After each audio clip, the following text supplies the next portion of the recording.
welcome, dear friend. Welcome to this safe space. Welcome to this moment of rest. If you are listening to this right now, I know something about you. I know that your mind has been racing. I know that thoughts have been chasing each other through your consciousness, like leaves caught in a storm. I know that you are tired, not just physically tired, though you may be that too, but tired in a deeper way.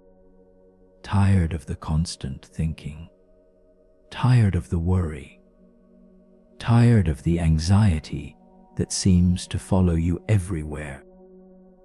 That waits for you in quiet moments. That wakes you in the middle of the night.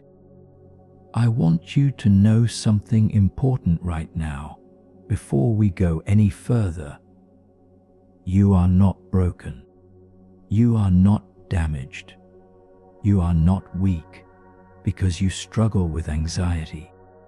You are not failing because your mind races with thoughts. Anxiety is not a character flaw. It is not a sign that something is fundamentally wrong with you. It is simply a pattern that your nervous system has learned. And just as it was learned, it can be unlearned. Just as these patterns were created, they can be changed. This is what we are going to do together tonight. You do not need to fight your anxiety. You do not need to push it away or pretend it is not there. You do not need to be stronger or braver or more disciplined. You simply need to understand what anxiety is, where it comes from, and how to work with it rather than against it. This is what the ancient Buddhist teachings can show us.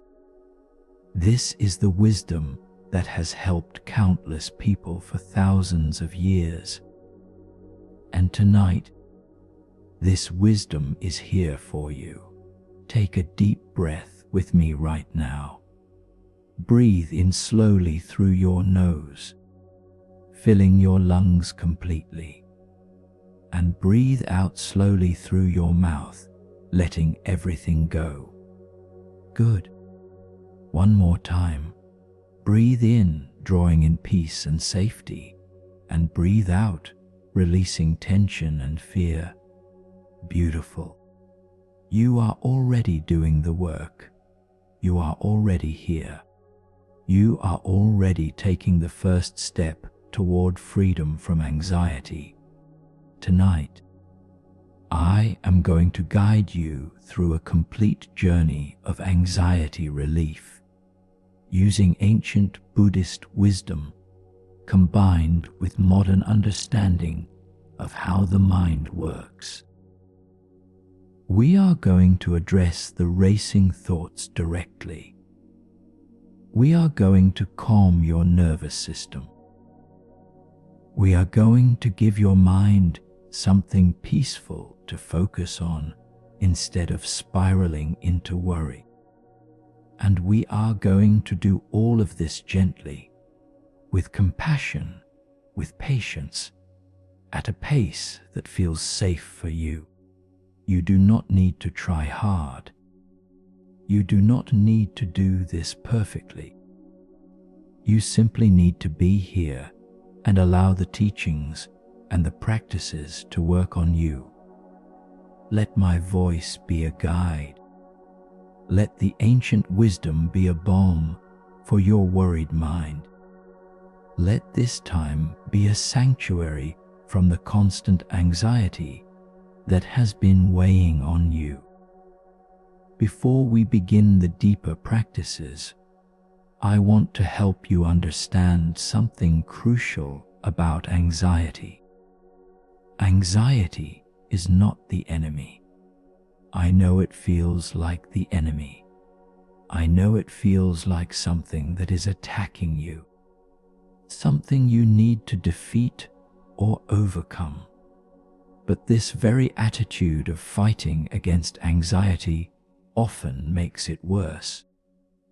The more you resist anxiety, the stronger it becomes. The more you try to push it away, the more it pushes back.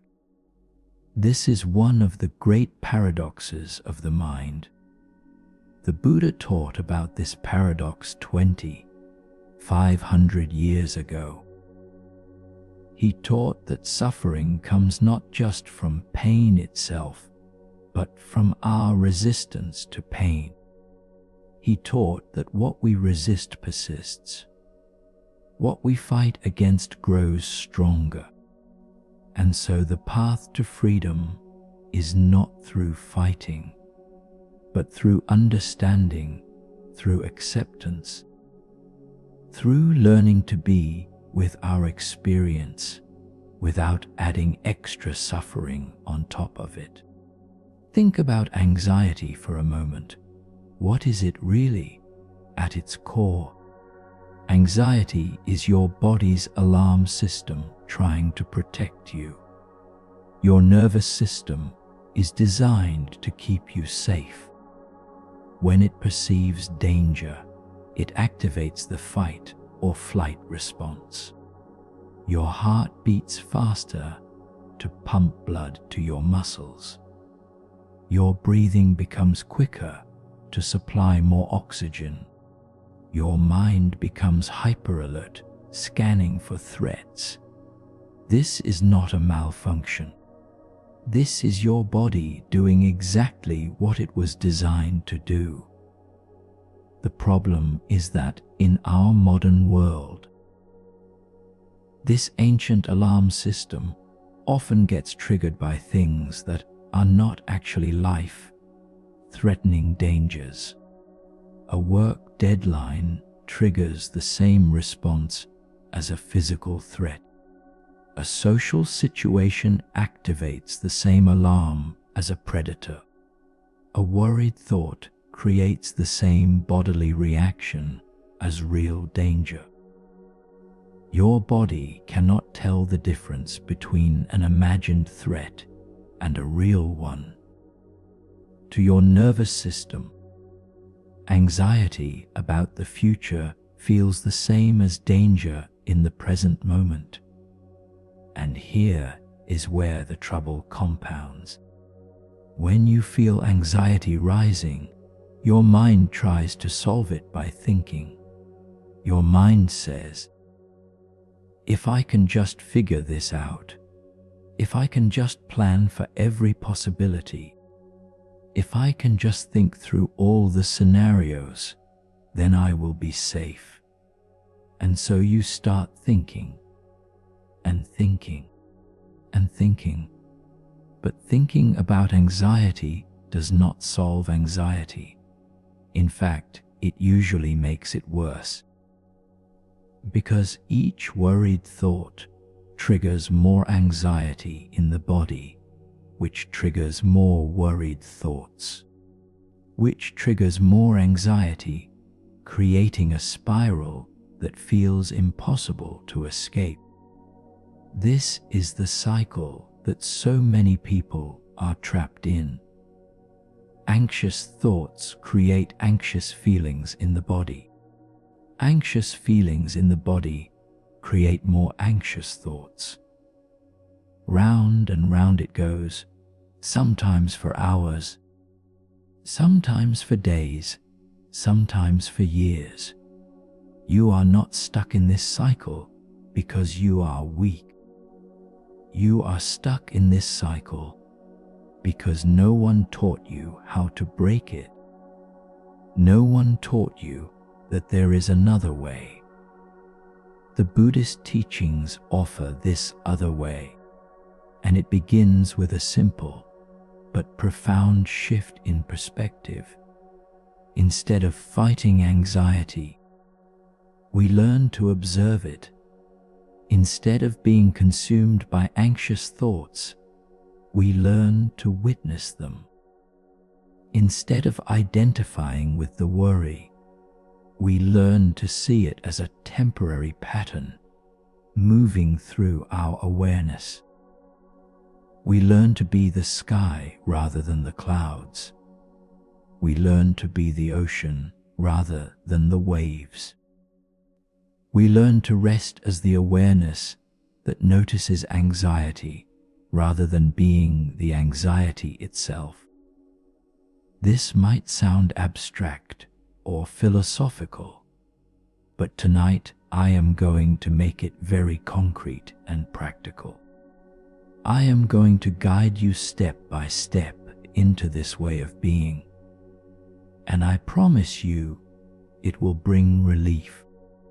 Not because we are going to make the anxiety disappear instantly, though it may lessen significantly, but because we are going to change your relationship with anxiety. We are going to help you see that you are not your anxiety.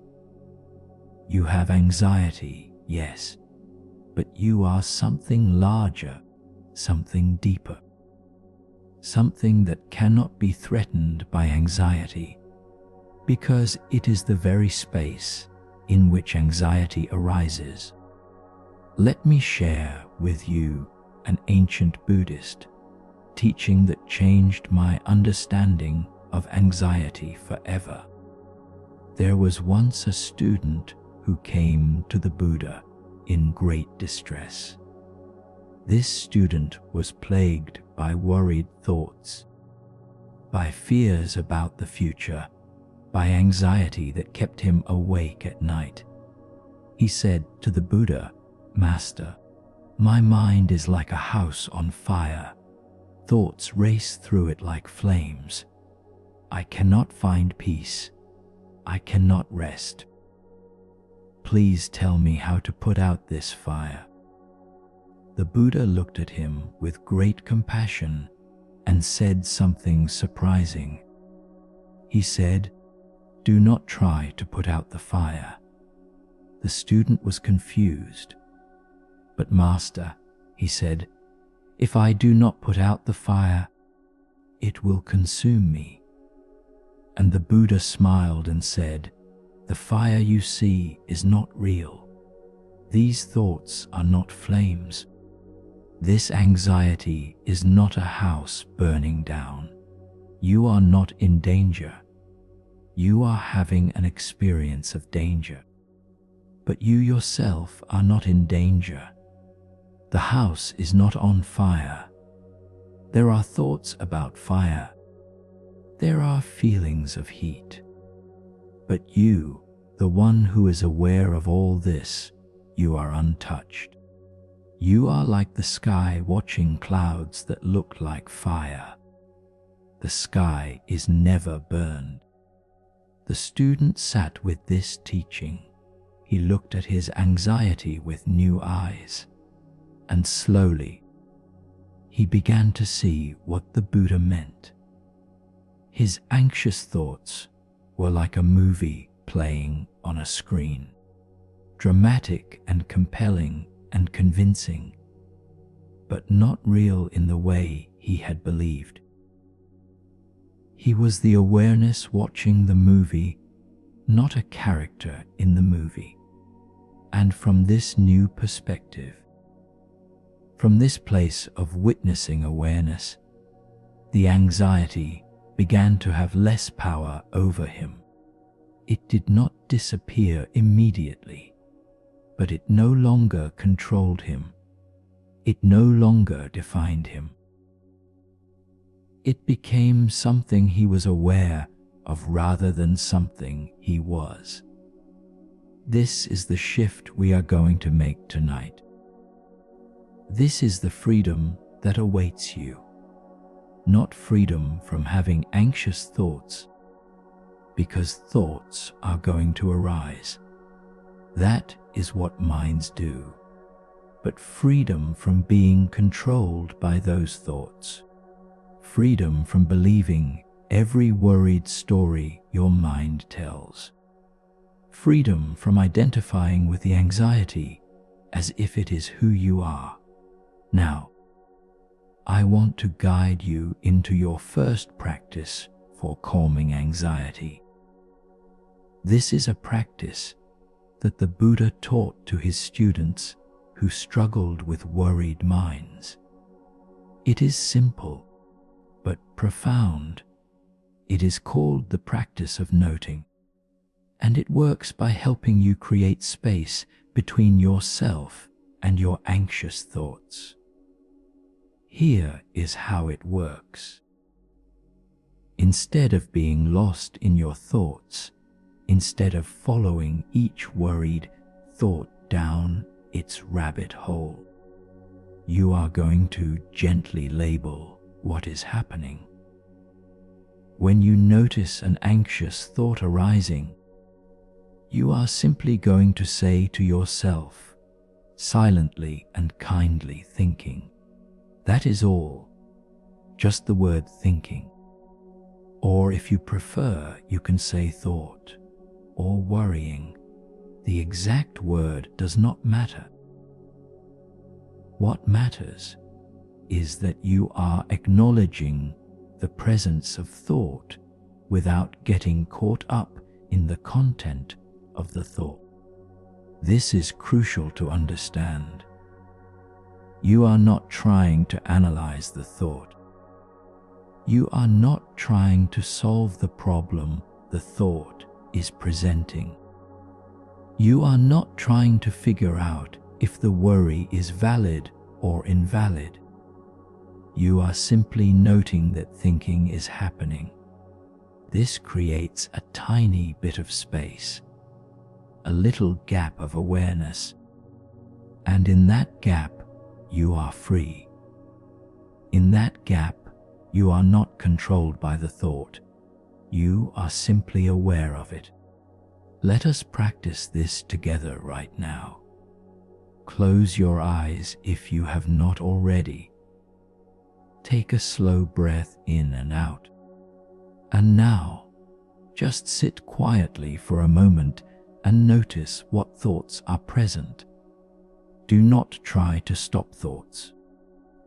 Do not try to make your mind blank.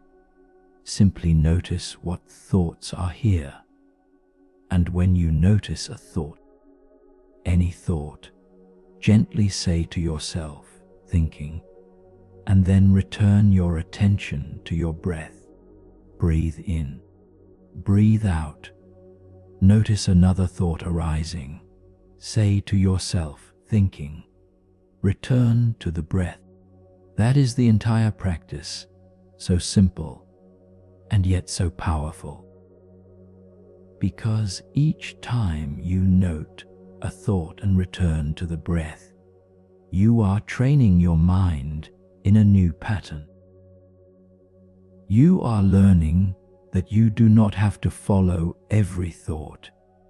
You do not have to believe every thought. You do not have to be carried away by every thought. You can notice, you can acknowledge, and you can choose to return your attention to something more peaceful, to the breath, to the present moment, to the awareness that is always calm beneath the surface activity of the mind.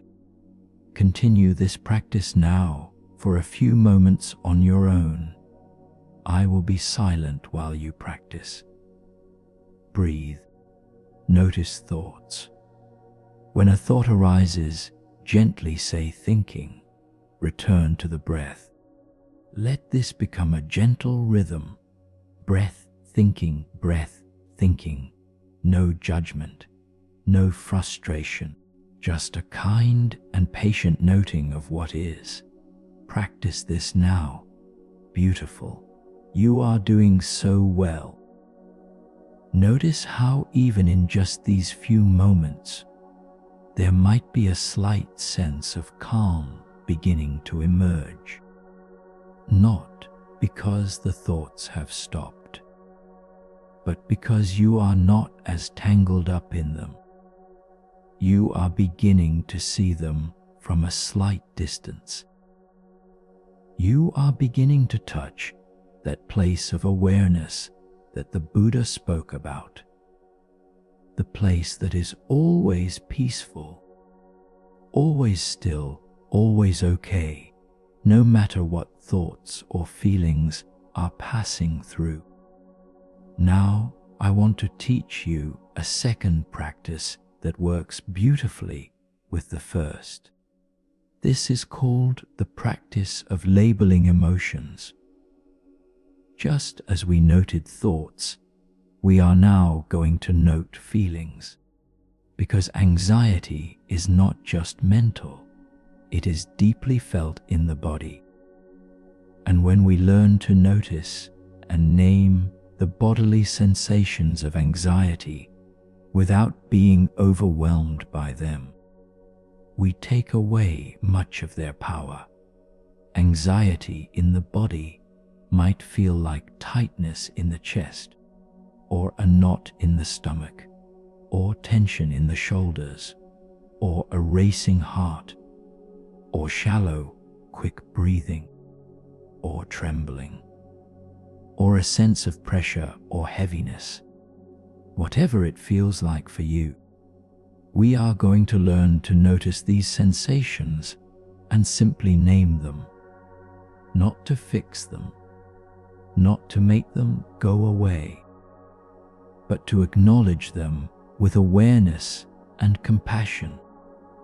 When you notice anxiety as a physical sensation in your body, you are going to say to yourself, feeling, or if you want to be more specific, you can say anxiety, or tension, or tightness, whatever word feels true. The key is to say it with kindness, as if you are a caring friend noticing something about yourself rather than a harsh critic judging yourself. Let us practice this together. Bring your attention to your body. Scan slowly from the top of your head down to your toes. Where do you notice any tension? Where do you notice any anxiety living in your physical form? Maybe it is in your jaw, clenched tight. Maybe it is in your shoulders, pulled up toward your ears. Maybe it is in your belly, tight and knotted. Maybe it is in your chest, feeling constricted or heavy. Wherever you find it, just notice it. Do not try to change it yet. Simply acknowledge it. Say to yourself, feeling, or tension, or anxiety. And then, here is the key part. Breathe into that area of your body. Imagine that your breath can flow directly to the place where you feel the anxiety. Breathe into your tight chest. Breathe into your knotted stomach. Breathe into your clenched jaw. And as you breathe out, imagine the tension softening just slightly, not forcing it, not demanding that it release. Simply offering it breath, offering it attention, offering it space to be exactly as it is. Anxiety often gets worse when we resist it, when we clench against it, when we tighten around it, trying to contain it or control it. But when we breathe into it, when we give it space, when we meet it with gentle awareness, it often begins to soften on its own. Not always immediately, but gradually, subtly, like ice melting in warm water. Continue this practice now. Scan your body. Notice where anxiety lives. Label it kindly. Breathe into it. Let it be. No rush, no pressure. Just gentle, compassionate awareness of your own experience. Practice this for a few moments now while I remain silent. Wonderful. you are learning something profound. You are learning that you can be with anxiety without being consumed by it. You can feel it without drowning in it. You can acknowledge it without letting it run your life. This is the beginning of freedom.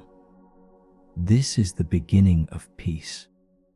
Now I want to share with you another ancient Buddhist teaching that brings great relief to anxious minds. It is the teaching about the nature of thoughts themselves. In the Buddhist understanding, thoughts are not facts. Thoughts are not truth. Thoughts are not commands that must be obeyed. Thoughts are simply mental events. They arise, they exist for a moment, and they pass away, like clouds in the sky, like waves in the ocean, like sounds in the air. They come and they go. But when we are caught in anxiety, we forget this. We believe our thoughts. We treat them as if they are absolute truth. We think something terrible might happen, and we believe this thought as if it is a fact. We think, I cannot handle this, and we believe this thought as if it is true. We think everyone will judge me, or I will fail, or something is wrong with me, and we believe these thoughts without questioning them. The Buddha taught that this believing of thoughts, this identification with the content of thinking, is one of the primary causes of suffering. He taught that we must learn to see thoughts as thoughts, not as truth, but as mental events, not as reality, but as the mind's commentary on reality. There is a huge difference. Let me give you an example. Imagine you are lying in bed at night and you think, I am not going to be able to sleep tonight.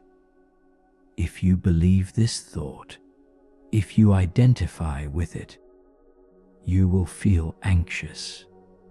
Your body will tense. Your mind will race with more worried thoughts about not sleeping. The anxiety will build, and ironically, you probably will not sleep well because you have wound yourself up with this belief. But what if instead you notice the thought, I am not going to be able to sleep tonight, and you recognize it as just a thought? You say to yourself, there is a worried thought about sleep. That is the mind doing its anxious thing. But it is just a thought. It is not a fact. It is not a prediction of the future. It is just a mental event passing through my awareness. When you relate to the thought this way, it has much less power. You might still feel some anxiety, but you are not feeding it with belief. You are not adding fuel to the fire. This distinction is everything. Thoughts are not the problem. It is our relationship with thoughts that creates suffering or freedom. When we believe thoughts, we suffer. When we see thoughts as thoughts, we find peace. Tonight, we are going to practice this over and over. Each time an anxious thought arises, and many will, you are going to practice seeing it as just a thought, not fighting it, not analyzing it, not following it down the worry spiral, simply noting it, thinking, there is an anxious thought. and then gently bringing your attention back to the breath, back to the present moment, back to the awareness that is always peaceful beneath the surface chatter of the mind. This is not easy at first. Your mind has spent years, maybe decades, believing every anxious thought. It has practiced the pattern of worry over and over until it became automatic.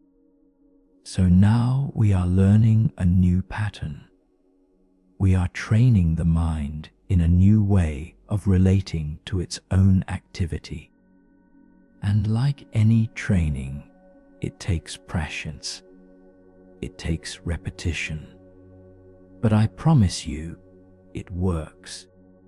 With consistent practice, the mind learns, the nervous system learns, and slowly, gradually, anxiety loosens its grip.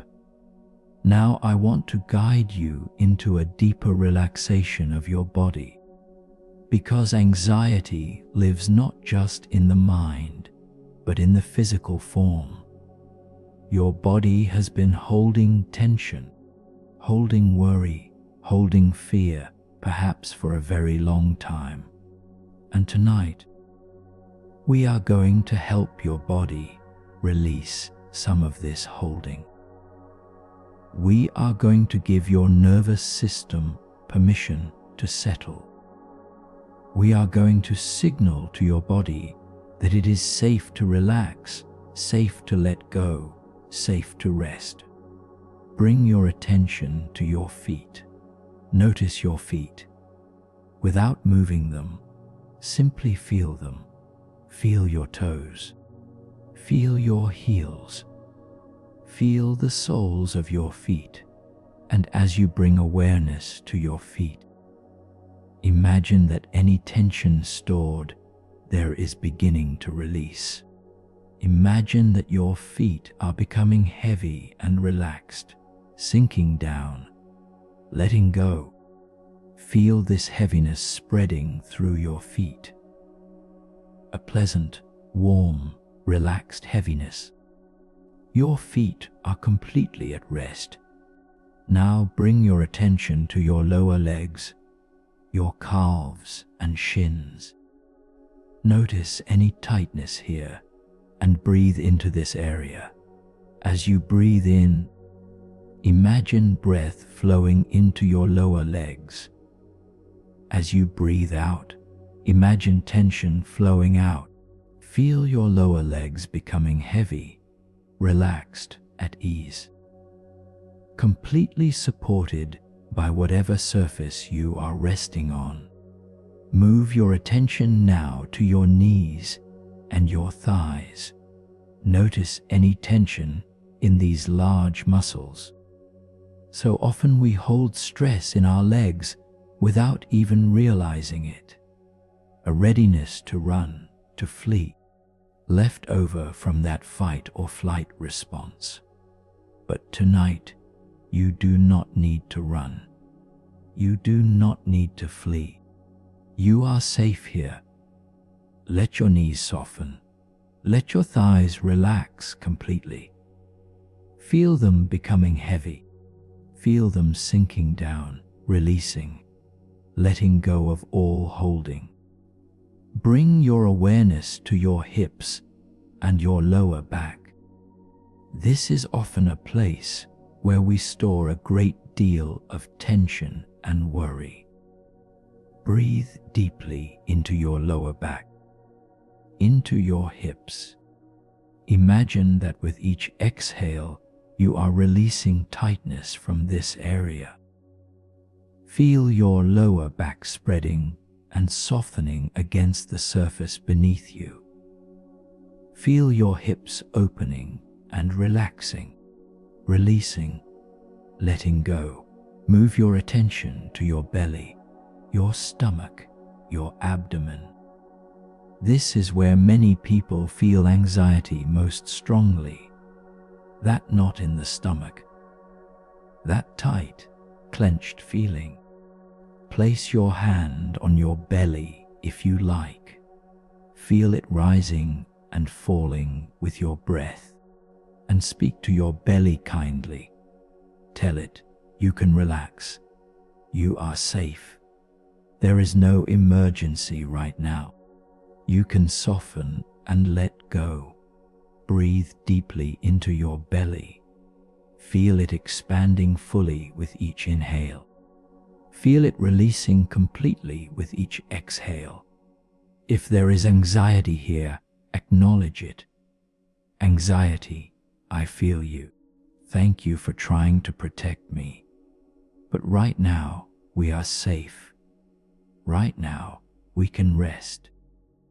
And imagine that with each breath, the anxiety in your belly softens just a little bit more. Bring your attention to your chest, your heart center, your lungs. Often in anxiety, the breath becomes shallow and the chest becomes tight. But now, consciously take a deep breath that fills your entire chest. Feel your rib cage expanding in all directions. Feel the fullness. And then release the breath completely. Let your chest deflate. Let your shoulders drop. Feel the relief of the exhale. Continue breathing deeply into your chest. With each inhale, creating space. With each exhale, releasing tension. If there is tightness around your heart, breathe into it. If there is a heavy feeling in your chest, acknowledge it kindly and breathe space around it. Your chest is softening, opening, relaxing. Your heart is safe to beat at its own natural rhythm. Your lungs are free to breathe deeply and easily. Now bring your attention to your shoulders. So many people carry anxiety in their shoulders, pulling them up toward the ears, creating tight knots of tension in the upper back and neck. Right now, consciously let your shoulders drop. Let them fall away from your ears. Let them become heavy and relaxed. Feel the weight of your arms pulling your shoulders down gently. Feel the release, the relief. Breathe into any tightness remaining in your shoulders. Imagine that you are breathing space into the muscles, making room, allowing them to soften and unclench. Your shoulders do not need to hold anything right now. They can simply rest. They can be at ease. Let them drop even more. Good.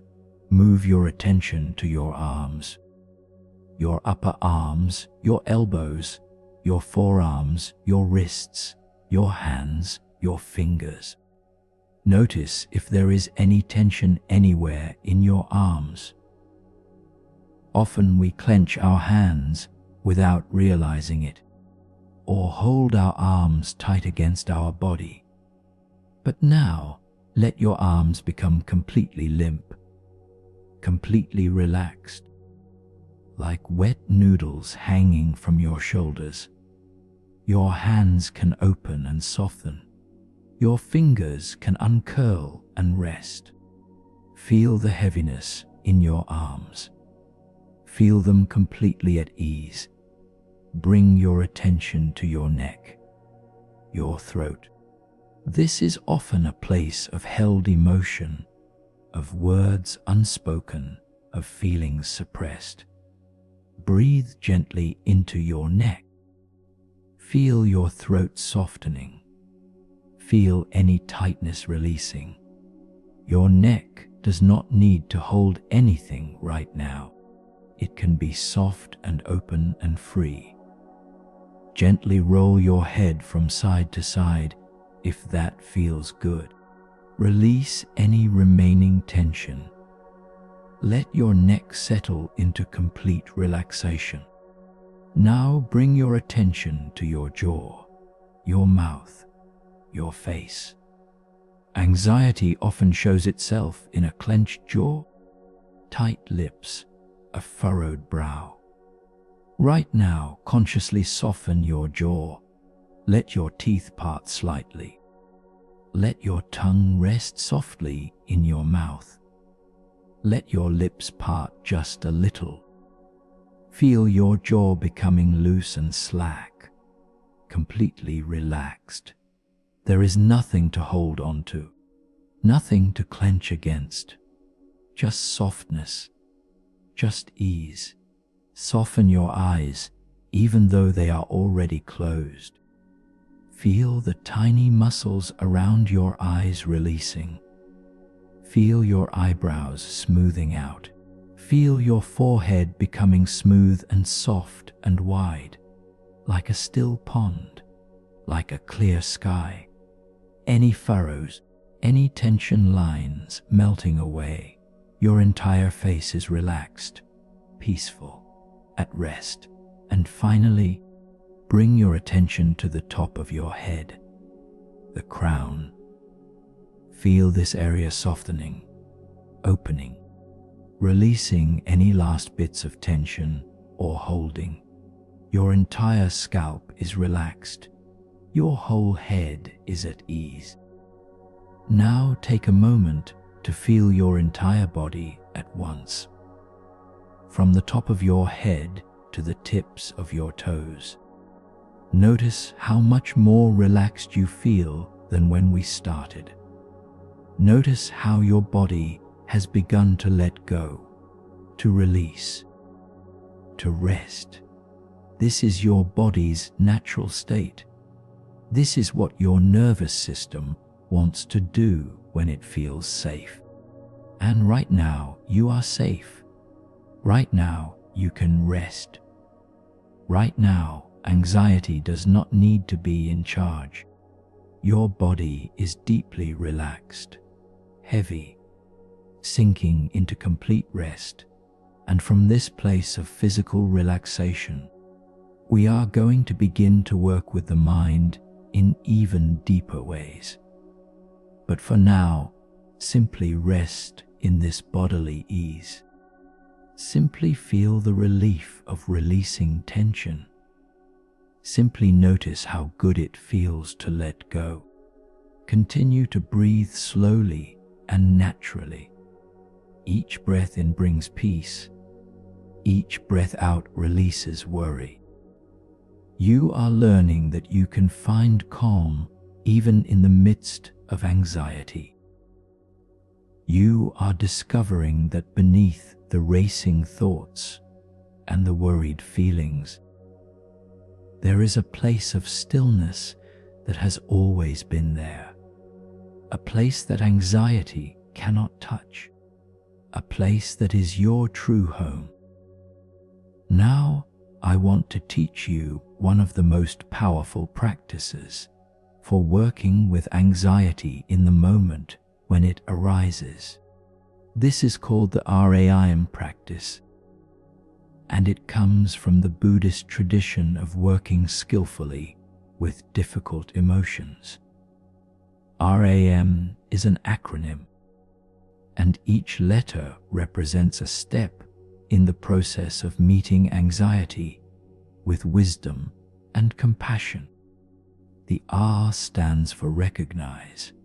The first step when you notice anxiety arising is simply to recognize it, to acknowledge it, to say to yourself, this is anxiety, or there is anxiety here. This simple recognition is powerful because it takes you out of being lost in the anxiety and puts you in the position of the observer. You are no longer the anxiety. You are the awareness that notices anxiety is present. The A stands for allow. The second step is to allow the anxiety to be there. This does not mean you like it or want it. It simply means you stop fighting against it. You stop trying to make it go away immediately. You give it permission to exist. This might sound counterintuitive. Why would I allow anxiety when I want it gone? But remember what we learned earlier. What we resist persists. When we fight against anxiety, we create more tension, more stress, more suffering. But when we allow it to be there, when we stop adding the suffering of resistance on top of the suffering of anxiety itself, something begins to shift. The anxiety might not disappear, but our relationship to it changes. We stop being at war with ourselves. The I stands for investigate. The third step is to investigate the experience of anxiety with gentle curiosity. Not to analyze it or figure it out intellectually, but to feel it in your body with kind attention. Where do you feel the anxiety? What does it actually feel like physically? Is it a tightness, a pressure, a fluttering, a heat, a coldness? Get very specific about the sensations. This investigation helps you see that anxiety is not one monolithic thing. It is a collection of physical sensations and thoughts. And when you break it down into its component parts, it becomes less overwhelming. You can work with tightness in the chest. You can work with a racing heart. You can work with specific thoughts. These are manageable.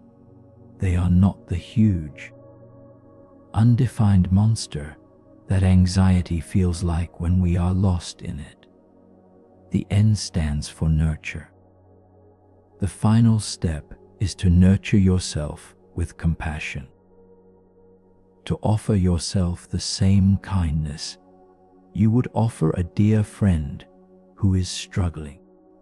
To place your hand on your heart and say something kind to yourself.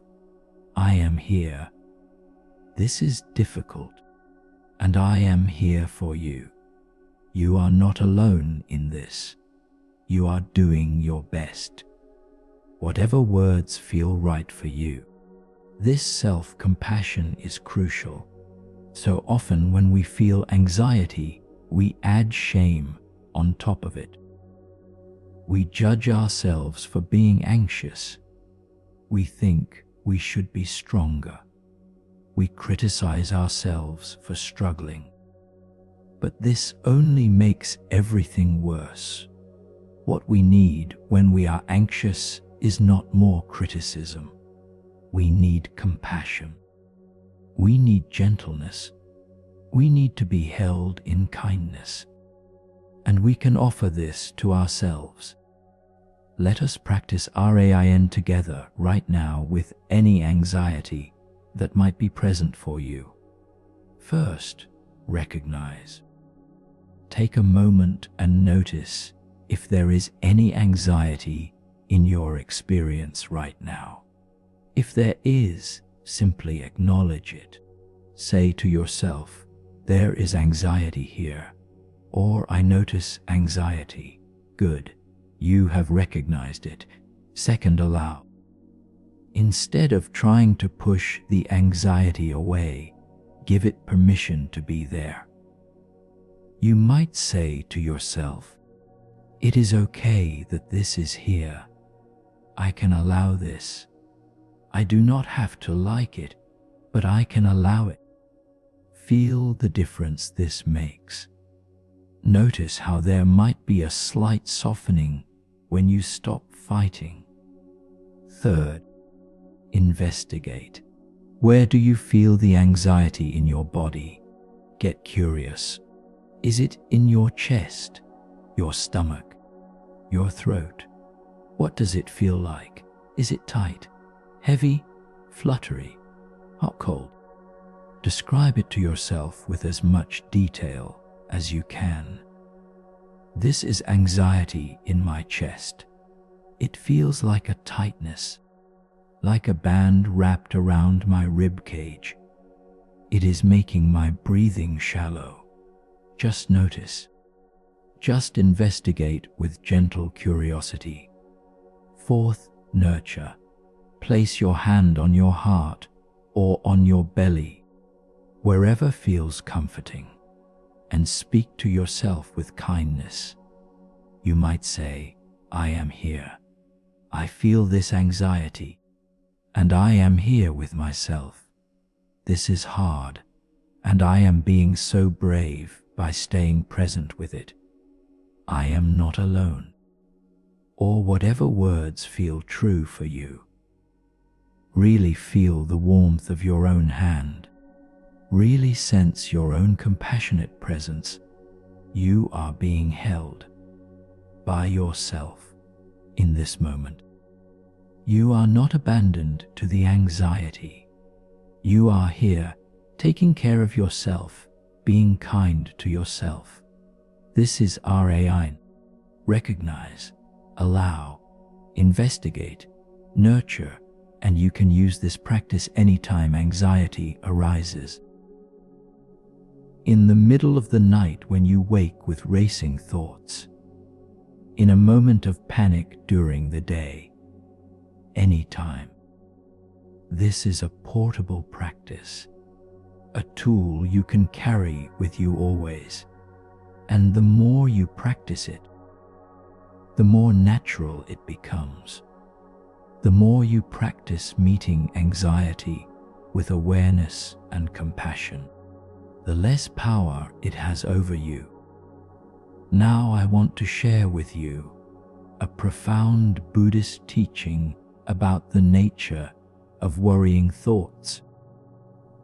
The Buddha once said that the mind is like a drunken monkey stung by a scorpion. It jumps from branch to branch, never settling, always agitated, always restless. This is especially true for the anxious mind. Thought after thought after thought, jumping, racing, never stopping. And if we try to follow every thought, if we try to address every worry, we will exhaust ourselves. We will never find peace. But the Buddha also taught that we do not need to follow every thought. We do not need to engage with every worry. We can learn to let thoughts pass by like cars on a highway. We can sit beside the road of our mind and watch the traffic go by without jumping into every car. This is the practice of disidentification from thought. This is learning that you are not your thoughts. You are the awareness in which thoughts appear. Imagine you are sitting by a river. The river is flowing constantly. Leaves float by on the surface. Sticks, debris. Some of it moves quickly, some slowly, but the river keeps flowing. You do not jump into the river and grab every leaf. You do not try to stop the flow. You simply sit on the bank and watch. The river is your mind. The leaves and sticks are your thoughts. And you can learn to sit on the bank, to rest as awareness, watching the flow without being swept away by it. This is what we are practicing tonight. We are learning to be the witness, the observer, the awareness, not trying to stop thoughts, which is impossible, but learning to watch them without being controlled by them. Each time you notice a thought and return to the breath, you are practicing this. Each time you label a thought as just thinking and come back to the present moment, you are strengthening your ability to be the witness, rather than being lost in the content of thought. And here is what happens over time with this practice. The thoughts do not necessarily stop, but they slow down. The gaps between thoughts become longer, the intensity decreases, and most importantly, your identification with thoughts weakens. You begin to see clearly that you are not your anxious thoughts. You have anxious thoughts, yes, but you are the spacious awareness in which those thoughts arise. And that awareness is always peaceful, always still, always okay. No matter what thoughts or feelings are passing through. Let me guide you deeper now into a practice of grounding, because anxiety often feels like we are floating, unmoored, disconnected from reality. Grounding practices help us feel solid, stable, connected to the earth, connected to the present moment. And from this grounded place, anxiety has much less power. Bring your attention to the places where your body makes contact with whatever is supporting you. If you are lying down, feel the surface beneath you. Feel your back pressing against the bed or the floor. Feel your legs making contact. Feel your head resting. Notice the solid support that is holding you. You are held. You are supported. You are not floating in space. You are connected to something solid and stable. Now, pressing gently into this surface, feel the earth beneath it. Feel the ground underneath your building, underneath your home. Feel the vast, solid earth that is always there, always stable, always supportive. The earth has been here for billions of years. It will be here long after we are gone. It is unchanging in its presence, and you are resting on it, connected to it, supported by it. Let yourself feel this. Let yourself draw on the earth's stability, its groundedness, its solid, unshakable presence. Take a deep breath and imagine roots growing from your body down into the earth. See them in your mind's eye. Strong roots, like the roots of a tree, growing down through the floor, through the foundation, deep into the soil, deeper and deeper, anchoring you to the earth. Feel these roots connecting you, stabilizing you, making you solid and grounded. No matter what storms of anxiety blow through your mind, these roots keep you anchored, keep you stable, keep you connected to something larger and more permanent than your temporary, worried thoughts. Breathe into these roots. Feel yourself drawing stability up from the earth with each inhale. Feel anxiety draining down through the roots with each exhale, being absorbed and neutralized by the vast earth.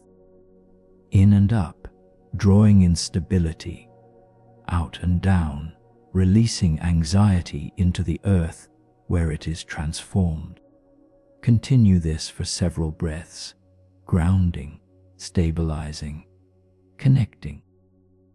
Now I want to teach you a counting breath technique that is especially powerful for calming anxiety.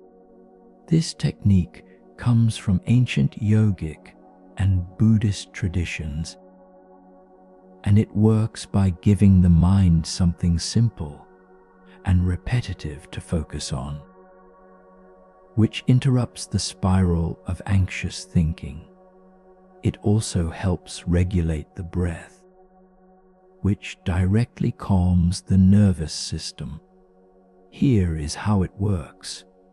You are going to breathe in while counting to 4.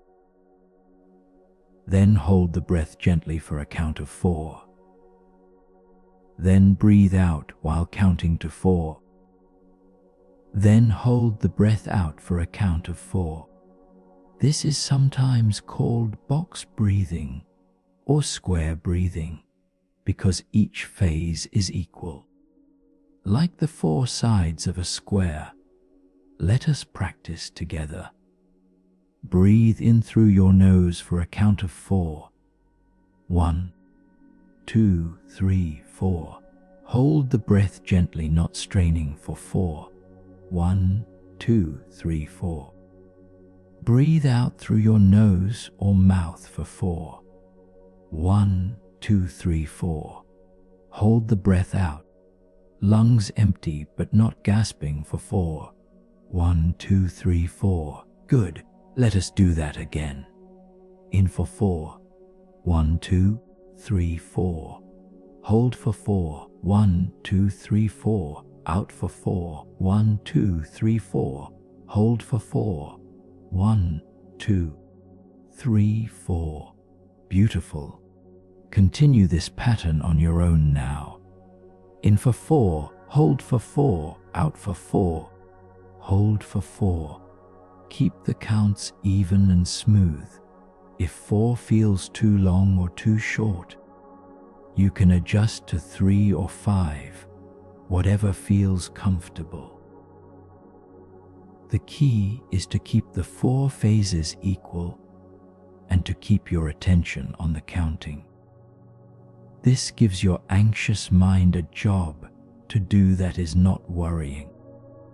It redirects the mental energy into something simple and calming. Practice this now for several cycles. I will be quiet while you breathe and count. Excellent. Notice how your mind has quieted somewhat. Notice how your body feels calmer.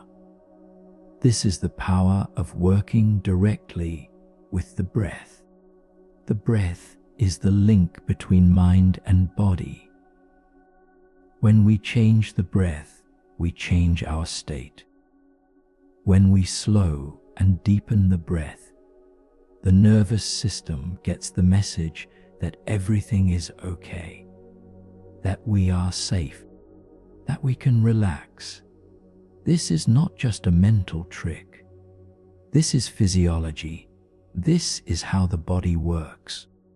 And you can use this anytime, anywhere, to help calm anxiety in the moment. Now, I want to share with you a beautiful Buddhist contemplation that helps put anxiety into perspective. It is the contemplation of vast space. When we are anxious, our world shrinks. Our awareness contracts around the worry.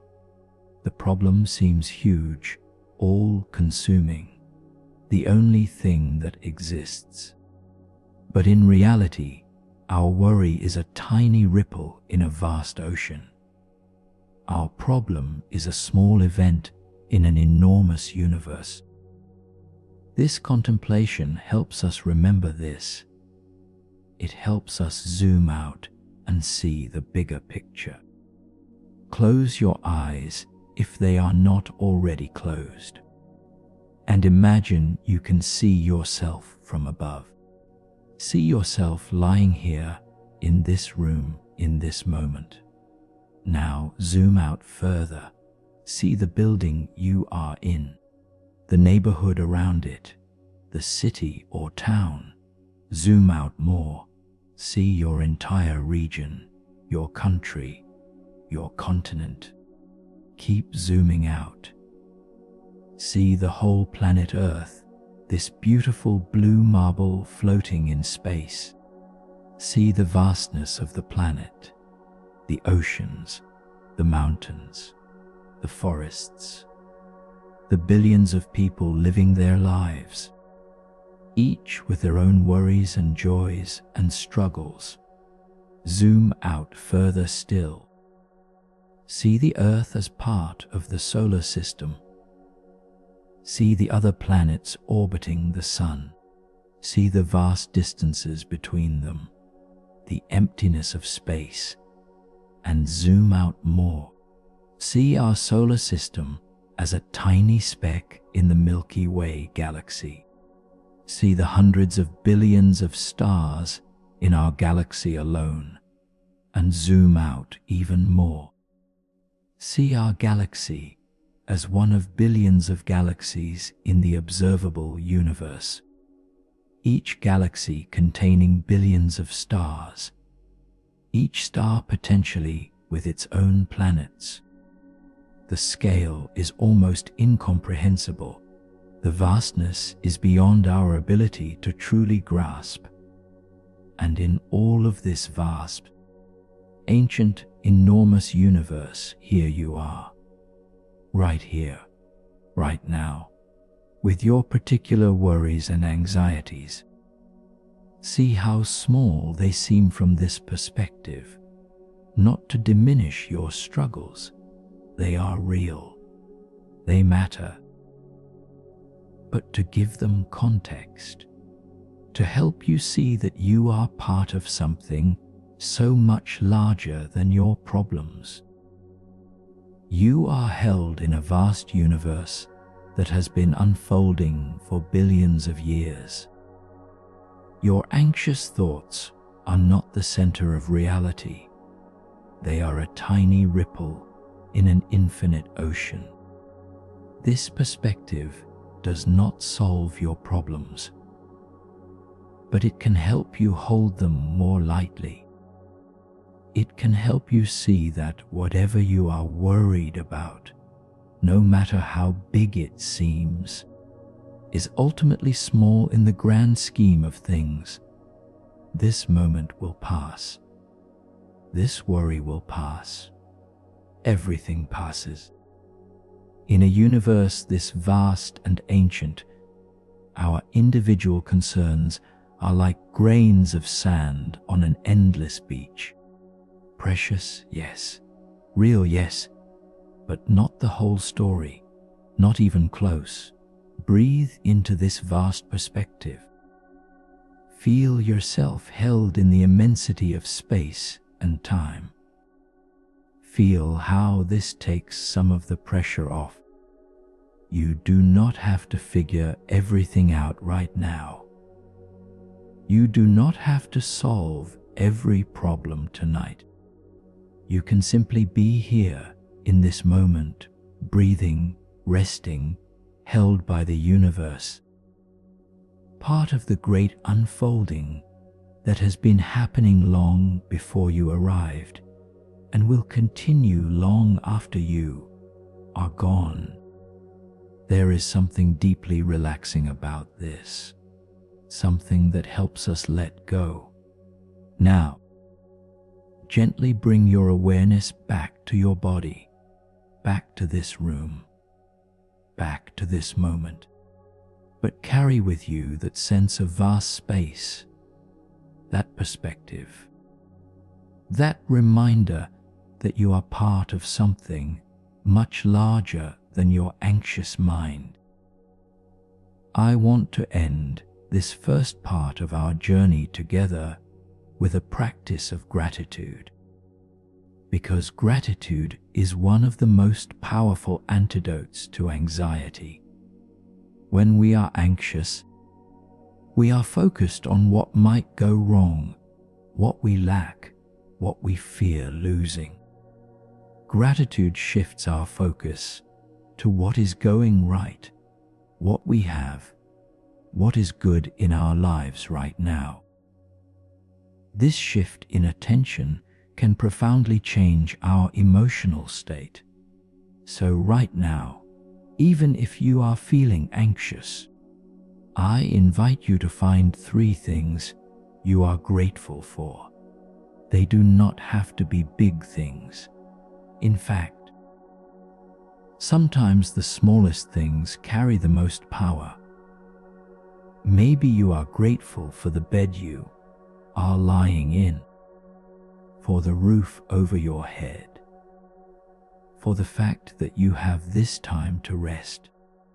Maybe you are grateful for someone in your life who cares about you, for your breath, for your body, even with all its struggles, doing its best to keep you alive, for this meditation that you have given yourself as a gift, for the wisdom teachings that are helping you understand your anxiety, for anything at all.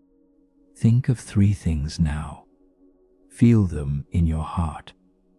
Let yourself really appreciate them, and silently, to yourself, say thank you, thank you, thank you.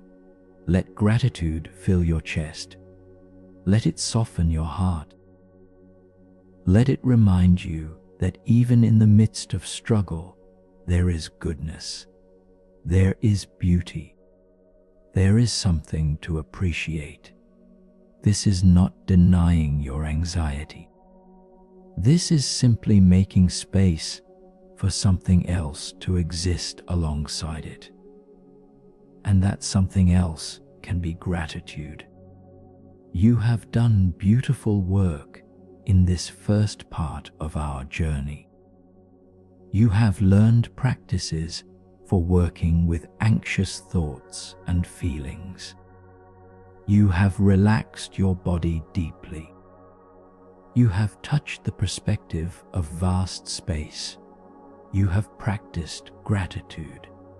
And most importantly, you have begun to shift your relationship with anxiety from fighting against it to meeting it with awareness and compassion. Take a deep breath in, and as you breathe out, let yourself settle even more deeply into rest. Let yourself appreciate how far you have come already. Let yourself acknowledge your courage in being here, in doing this work, in facing your anxiety rather than running from it or numbing it, or pretending it is not there. You are being so brave. You are doing so well. Rest now in this space of peace we have created together. Rest in your relaxed body. Rest in the awareness that you are more than your anxious thoughts. Rest in the knowing that you have tools now to work with anxiety skillfully. Rest in gratitude. Rest in the vastness. Rest in this moment, exactly as it is, perfect in its own way. And when you are ready, we will continue this journey together, going even deeper into the ancient wisdom and practices that will bring you lasting relief from anxiety and worry. But for now, simply rest, simply breathe, simply be here in this peaceful moment, held and safe, and exactly where you need to be. Dear friend, you have done beautiful work in the first part of our journey together, and now we are going to go deeper.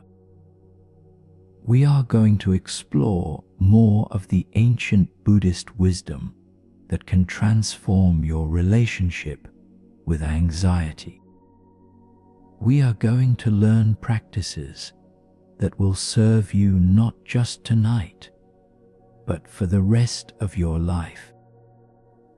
And we are going to continue the process of calming your nervous system, settling your mind, and bringing you into a state of deep, peaceful rest. As you continue to lie here, breathing slowly and naturally, I want to begin this part of our journey with an ancient story. This is not originally a Buddhist story, though it is often told in Buddhist and meditation circles because it illustrates such a profound truth about the mind and about anxiety. It is the story of the two wolves. There was once a grandfather who was teaching his grandson about life. The grandfather said to the boy, "Inside every person, there are two wolves constantly fighting. One wolf is fear. This wolf is anxiety, worry, doubt, insecurity, panic, dread. This wolf sees danger everywhere. This wolf believes the worst will happen. This wolf keeps you awake at night with racing thoughts. This wolf makes you feel small and helpless and overwhelmed. The other wolf is peace. This wolf is calm, trust, courage, presence, acceptance, faith. This wolf knows you are okay. This wolf sees clearly without the distortion of fear. This wolf sleeps soundly because it trusts in life. This wolf makes you feel capable and strong and connected." The grandson thought about this for a moment and then asked, "Grandfather, which wolf wins?" And the grandfather replied with a gentle smile, "The one you feed." This simple story contains enormous wisdom.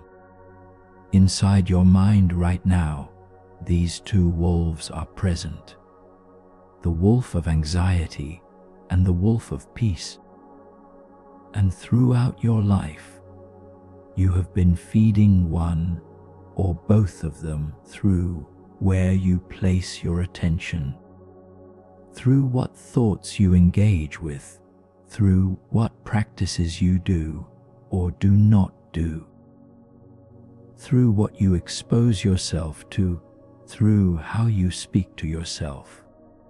If you constantly worry, constantly focus on what might go wrong, constantly rehearse worst case scenarios in your mind, you are feeding the wolf of anxiety, and that wolf grows stronger. It becomes the dominant voice in your mind. It becomes your default way of relating to life. But if you practice presence, if you deliberately focus on the breath, if you cultivate gratitude, if you meet difficulties with compassion rather than panic, you are feeding the wolf of peace. And that wolf grows stronger. It becomes more and more your natural state. The beautiful truth is that you have a choice. You cannot always control whether anxious thoughts arise. Your mind has been conditioned by your past experiences, by your biology, by many factors beyond your control. Anxiety may arise spontaneously, but you can control which wolf you feed once the anxiety arises. You can choose to follow the anxious thoughts, to believe them, to let them spiral, to feed that wolf, or you can choose to notice the anxious thoughts, to see them as just thoughts, to return your attention to the breath, to practice the tools you are learning tonight, to feed the wolf of peace. This is not about toxic positivity. This is not about pretending everything is fine when it is not. This is not about suppressing or denying your real feelings and concerns. This is about recognizing that you have agency, you have choice, you have power. Not power to make anxiety disappear instantly, but power to choose what you do when anxiety arises. Power to choose which practices you engage in. Power to choose where you place your attention. Power to choose to feed the wolf of peace rather than the wolf of fear. Tonight, with every breath, with every moment you stay present rather than lost in worried thought. With every time you practice these techniques, you are feeding the wolf of peace. You are strengthening that capacity within yourself. And over time, over days and weeks and months of practice, the wolf of peace becomes stronger and stronger until it becomes your dominant way of being. This is not wishful thinking. This is neuroscience. This is how the brain works. What we practice grows stronger. The neural pathways we repeatedly travel become highways, and you can choose which pathways to strengthen. So right now, in this moment, let us feed the wolf of peace together.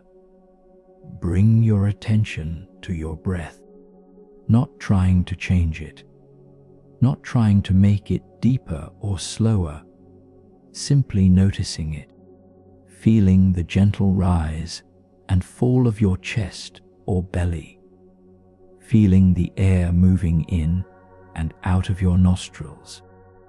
This simple act of paying attention to the breath is feeding the wolf of peace. Every moment you spend here, present with the breath, not lost in anxious thought, you are choosing peace over fear. You are strengthening the capacity for calm within yourself. Breathe in slowly. Feel the breath filling your body. Breathe out slowly. Feel the breath leaving your body. This is all you need to do. This is enough. You are not trying to achieve anything or become anyone different. You are simply being here, breathing, present, alive in this moment. And in this simple being there is peace. There is rest. There is freedom from the tyranny of anxious thinking. Now I want to teach you another powerful practice for working with anxiety.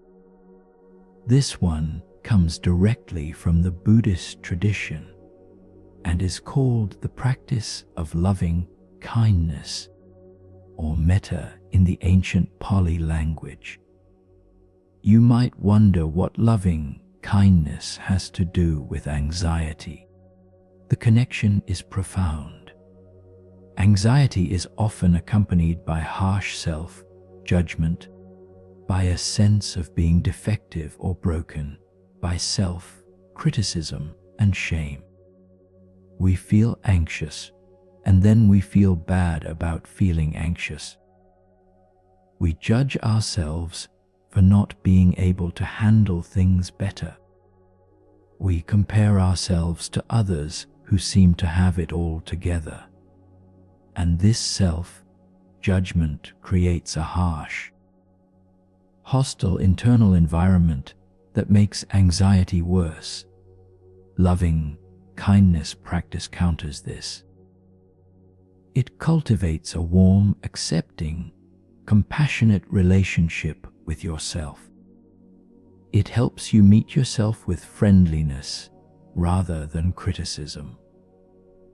And from this ground of self-compassion, anxiety has less power. When you can hold your anxious self with kindness, when you can be a friend to yourself in your struggle, everything shifts. The anxiety might not disappear, but you are no longer at war with yourself. You are no longer adding the suffering of self-judgment on top of the suffering of anxiety. And this makes all the difference. The practice is simple. You are going to repeat certain phrases silently to yourself, directing them toward yourself first, and feeling the intention behind the words. The traditional phrases are, "May I be safe," "May I be happy," "May I be healthy," "May I be at ease." But you can adjust these to whatever words feel most meaningful to you. The key is to say them with genuine warmth, as if you are offering a blessing to yourself, as if you are a loving parent speaking to a beloved child. Let us practice together.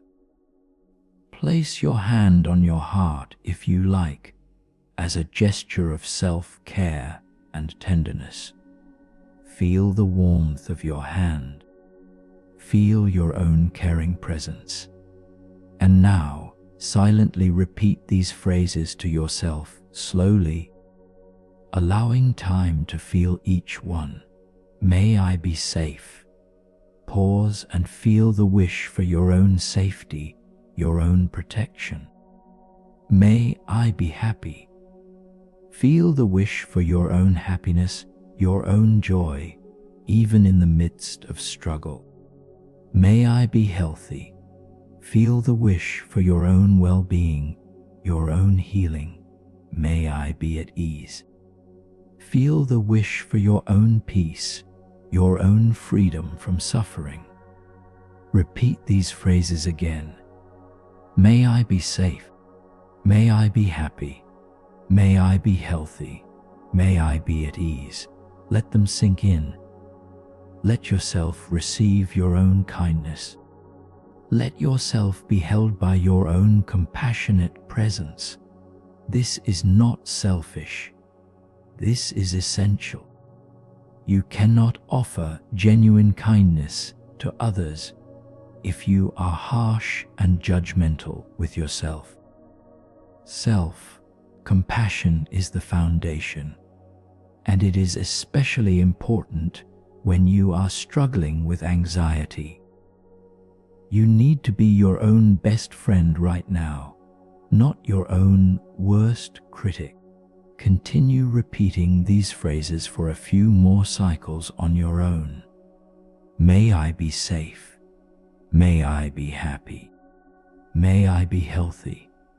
May I be at ease. Feel what happens in your body and mind as you do this.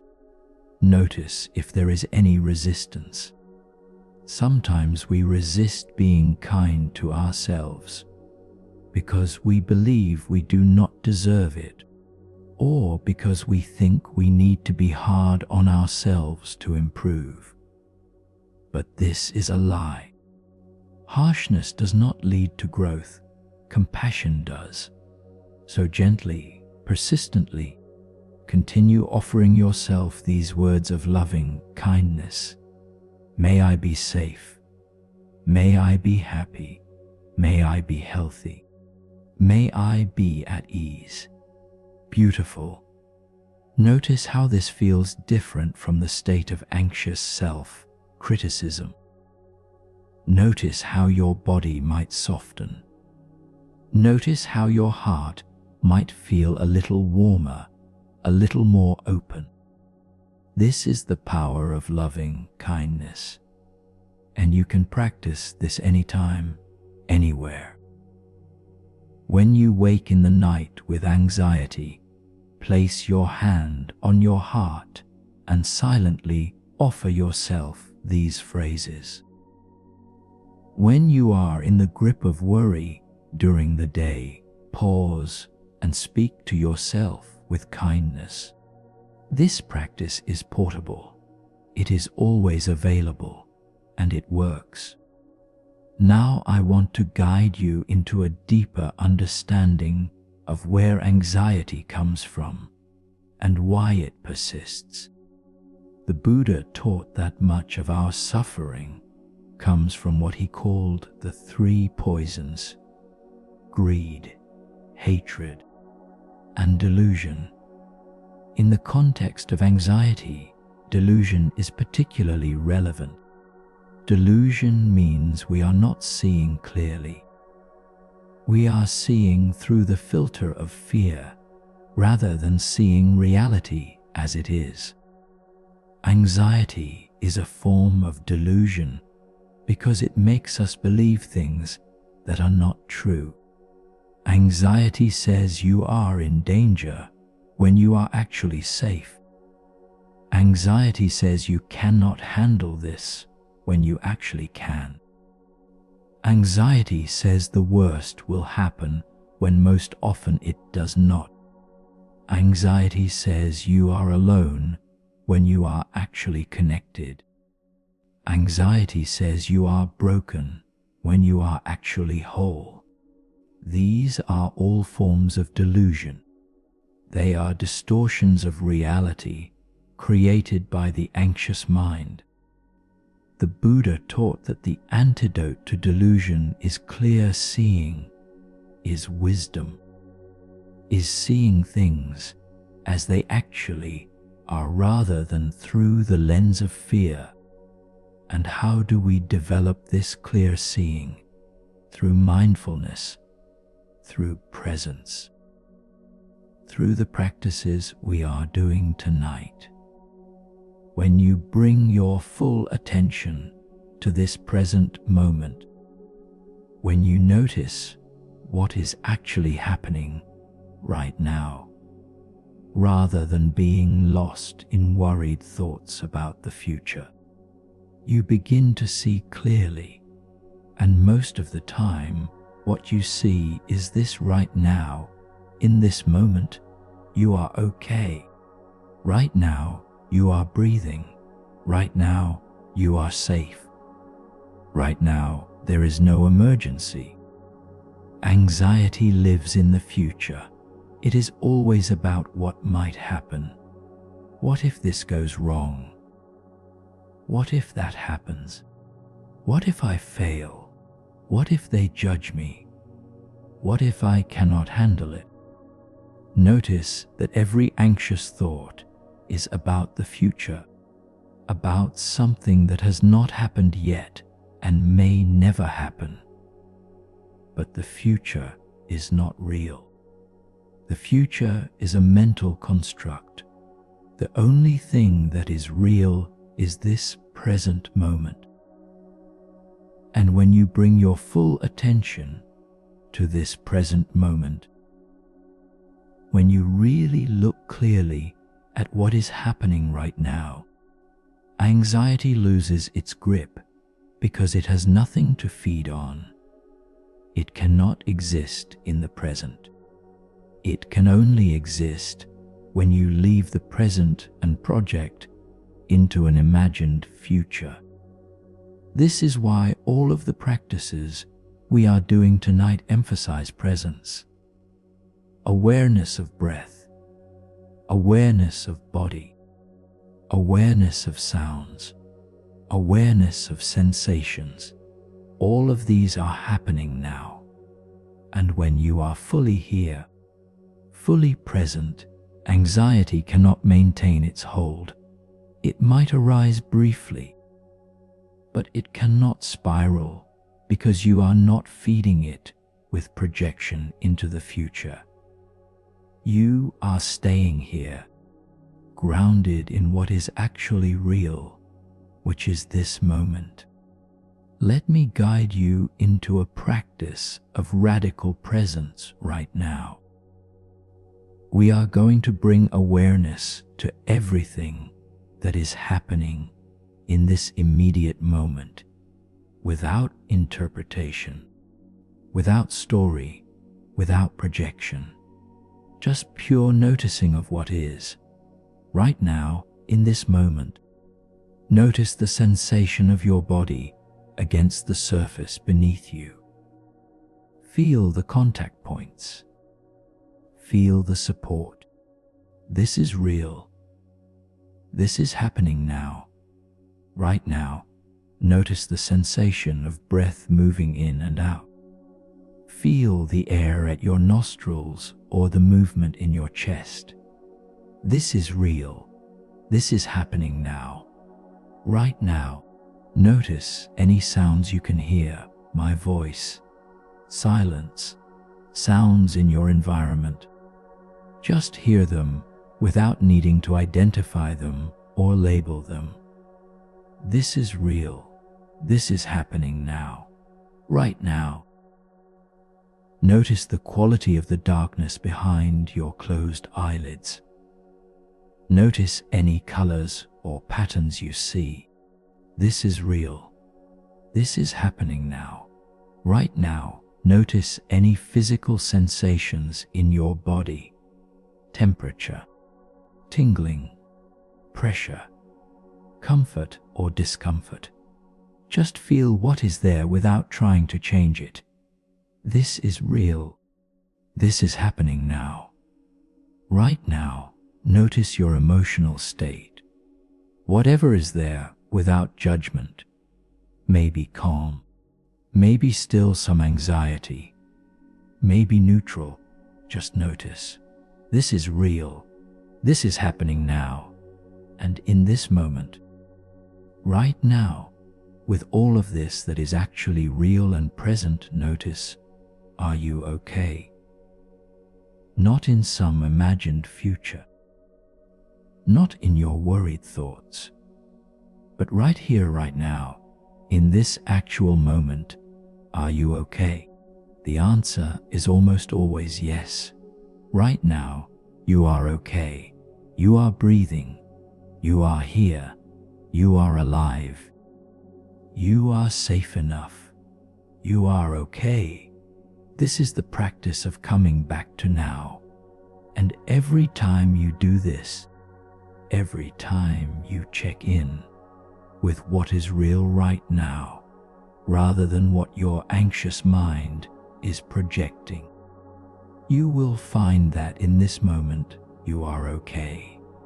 And this moment is all that exists. The future is not real. The past is gone. There is only this moment. And in this moment, you can breathe. You can be. You can rest. You are okay. Now I want to share with you another Buddhist teaching that brings great relief to anxious minds. It is the teaching about the nature of emotions. In the Buddhist understanding, emotions are like weather. They arise, they peak, they pass away. No emotion lasts forever. No matter how intense a feeling is, no matter how overwhelming it seems, it will change. It will pass. This is the nature of all phenomena in the universe. Everything is impermanent. Everything is in constant flux. And this includes your anxiety.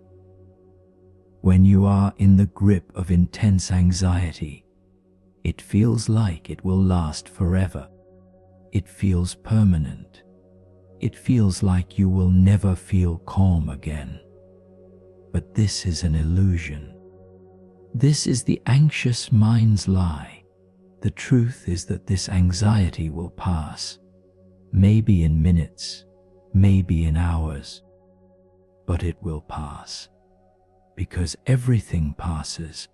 This is not wishful thinking. This is the fundamental nature of reality. Change is the only constant. The Buddhist teacher Pema Chodron speaks about this beautifully. She says that emotions are like visitors. They knock on your door, they come in, they stay for a while, and then they leave. Some visitors stay longer than others. Some are more disruptive than others. but they all eventually leave. Your job is not to slam the door and refuse entry. That creates suffering because the visitor will just keep knocking louder. Your job is also not to cling to the visitor and beg them to stay. That creates suffering too, because they will leave anyway, as all things do. Your job is to allow the visitor to come in, to acknowledge them, to even offer them tea if you want, and then to let them leave when they are ready. Not pushing them out, not holding them back, just allowing the natural cycle of arising and passing. Anxiety is a visitor, a difficult visitor, yes. An unwelcome visitor, certainly, but still just a visitor. It comes, it will stay for its time, and it will go. And the more you can remember this when you are anxious, the more you can hold the anxiety lightly. Knowing it is temporary, the less suffering you will experience. You are not trying to make it leave faster. You are not fighting against it. You are simply knowing that its nature is to pass. And that knowledge brings some ease, even in the midst of the difficulty. I want to guide you now into a visualization practice that helps with anxiety. This practice uses the imagination, the same faculty that creates anxiety in the first place, but redirects it toward healing and peace. We are going to visualize a safe place, a sanctuary, somewhere you can return to in your mind anytime you need to feel calm and protected.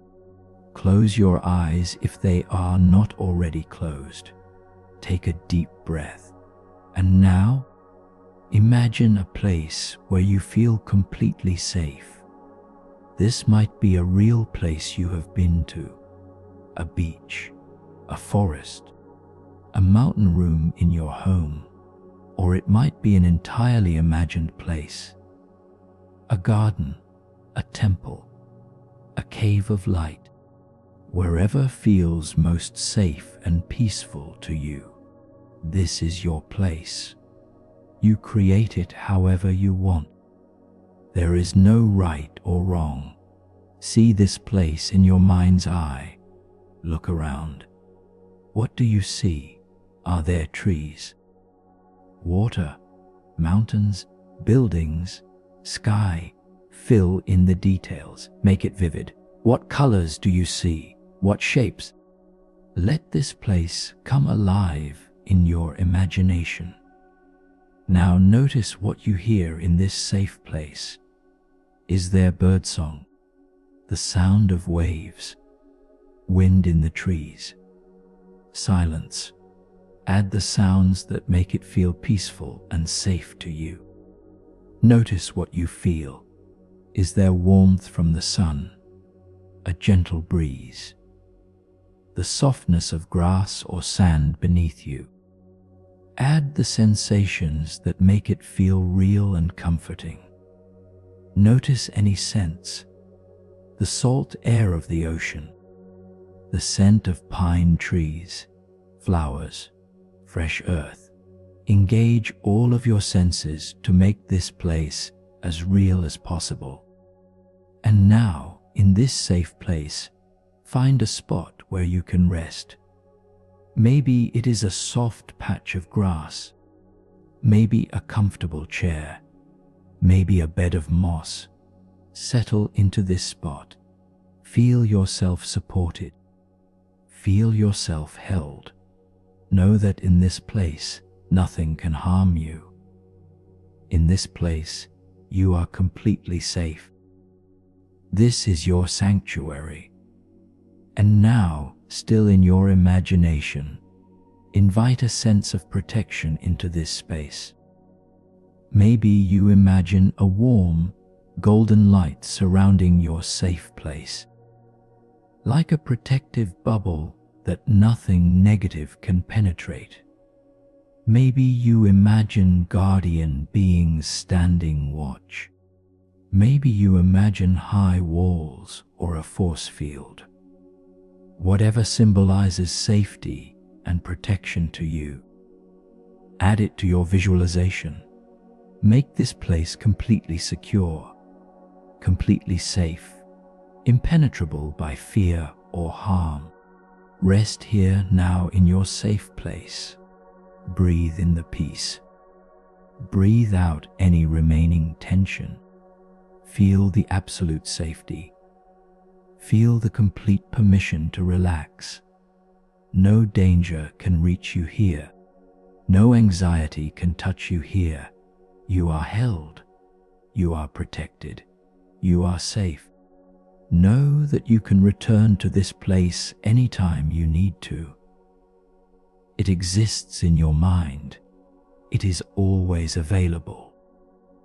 In a moment of panic, you can close your eyes and come back here. In the middle of the night, when anxiety wakes you, you can come back here. This is your inner refuge, your sanctuary, your place of peace. And it is always here for you, always accessible, always safe. Continue to rest in this safe place for a few more moments. Let yourself really feel the safety. Let yourself really relax into the protection. Let your nervous system register that it can let its guard down. You are safe. You are okay. You are held. Now I want to teach you a practice for working with catastrophic thinking, which is one of the most common patterns in anxiety. Catastrophic thinking is when your mind jumps to the worst possible outcome. Something minor happens or might happen, and your mind immediately goes to disaster. You feel a slight pain, and your mind says, "It is cancer." You make a small mistake at work, and your mind says, "You will be fired." Your friend does not respond to a text, and your mind says, "They hate you." This is catastrophic thinking, and it is exhausting. It is terrifying, and it is almost always wrong.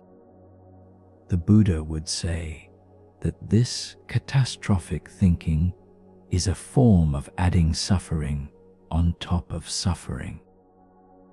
There is the actual event or situation, which might be challenging but manageable. And then there is the story your mind tells about it, which makes it unbearable. The situation itself is rarely as bad as the catastrophic story. But when you believe the story, when you treat it as truth rather than as an anxious thought, you suffer enormously. Here is the practice. When you notice catastrophic thinking, when you catch your mind jumping to the worst case scenario, pause. Recognize this as catastrophic thinking. Say to yourself, "My mind is catastrophizing right now." This is what anxious minds do. This is not reality. This is a thought pattern. Then gently ask yourself, what is actually true right now? Not what might happen. Not what my anxious mind is predicting. But what is actually, concretely, undeniably true in this present moment? Almost always. What is actually true is much less dramatic than the catastrophic story. What is true might be, I feel some discomfort in my body. I made an error. My friend has not responded yet. These are facts. They are challenging, perhaps, but they are manageable. They are not the catastrophes your mind is imagining. And then ask yourself, what is the most likely outcome? Not the worst possible outcome, not the best possible outcome, but the most realistic, most probable outcome based on your actual life experience. Almost always, the most likely outcome is somewhere in the middle. Boring, ordinary, manageable, not disastrous. When you can ground yourself in what is most likely rather than what is most feared, anxiety decreases significantly. Let us practice this right now with a hypothetical situation. Imagine you sent an important email and you have not received a response yet. The catastrophic thought arises, they are ignoring me. They think I am incompetent. I am going to lose this opportunity. Everything is ruined. Pause. Notice I am catastrophizing. My mind is doing its anxiety thing. This is not reality. This is a thought. What is actually true right now? I sent an email. I have not received a response yet. That is all I know for sure. What is the most likely outcome? The most likely outcome is that the person is busy, or they have not checked their email yet, or they need some time to consider their response, or their reply got lost. Most likely, this has nothing to do with me being incompetent or everything being ruined. Most likely, this is just normal email timing. Can you feel how this shifts the energy? How this brings you back to reality rather than being lost in catastrophic fantasy? This is the practice, and you can use it with any situation where your mind is jumping to disaster. Pause. Notice catastrophic thinking. Ask what is actually true. Ask what is most likely. This will not eliminate all anxiety, but it will reduce it significantly. It will help you see more clearly. It will help you stay grounded in reality rather than lost in fear. Now, let us return to the body. Because we have been working with the mind quite a bit, and it is important to stay connected to the physical form. Anxiety creates disconnection. It pulls us up into the head, into thought, and we lose touch with the body. Grounding practices help us reconnect. Bring your awareness to your hands. Really feel your hands. Feel your fingers. Feel your palms. Feel the temperature of your hands. Gently wiggle your fingers if you like. Clench your fists lightly and then release them. Feel the sensation. Feel the life in your hands. Your hands are real. Your hands are here. This is grounding. Now bring your awareness to your feet. Feel your feet. Feel your toes. Feel your heels. Feel the soles of your feet. Gently flex your feet if you like. Point your toes and then flex them back. Feel the sensation. Feel the aliveness in your feet. Your feet connect you to the earth. Your feet ground you. Feel them. Now bring your awareness to your whole body at once. Feel yourself as one complete organism. Feel the tingling or the warmth or the weight of your body. Feel yourself taking up space. Feel yourself as solid, as real, as here. This is your body. This is your anchor. No matter what is happening in your mind, your body is here, solid, real, present. You can always come back to your body when your mind is spinning. Your body is your home base. Take a deep breath into your whole body. Feel your entire form expanding with the inhale and releasing with the exhale. You are here. You are real. You are grounded. You are okay. I want to share with you now one more profound teaching from the Buddhist tradition. It is the teaching about acceptance. This word acceptance is often misunderstood. People think it means resignation or giving up or not trying to change things. But that is not what acceptance means in the Buddhist sense. Acceptance means seeing clearly what is true right now and not resisting it. It means acknowledging reality as it is in this moment, not as we wish it were, not as we fear it is, but as it actually is. When it comes to anxiety, acceptance means this: I am feeling anxious right now. This is what is true. I do not like it. I do not want it. But it is here. And I can accept that it is here without that meaning I am giving up or that I am not going to work with it skillfully. Acceptance is the opposite of resistance, and resistance creates suffering. Carl Jung, the psychologist, said, "What you resist persists. What you accept transforms." This is so true with anxiety. When you resist anxiety, when you fight against it, when you try to pretend it is not there or force it away, it gets stronger. It persists.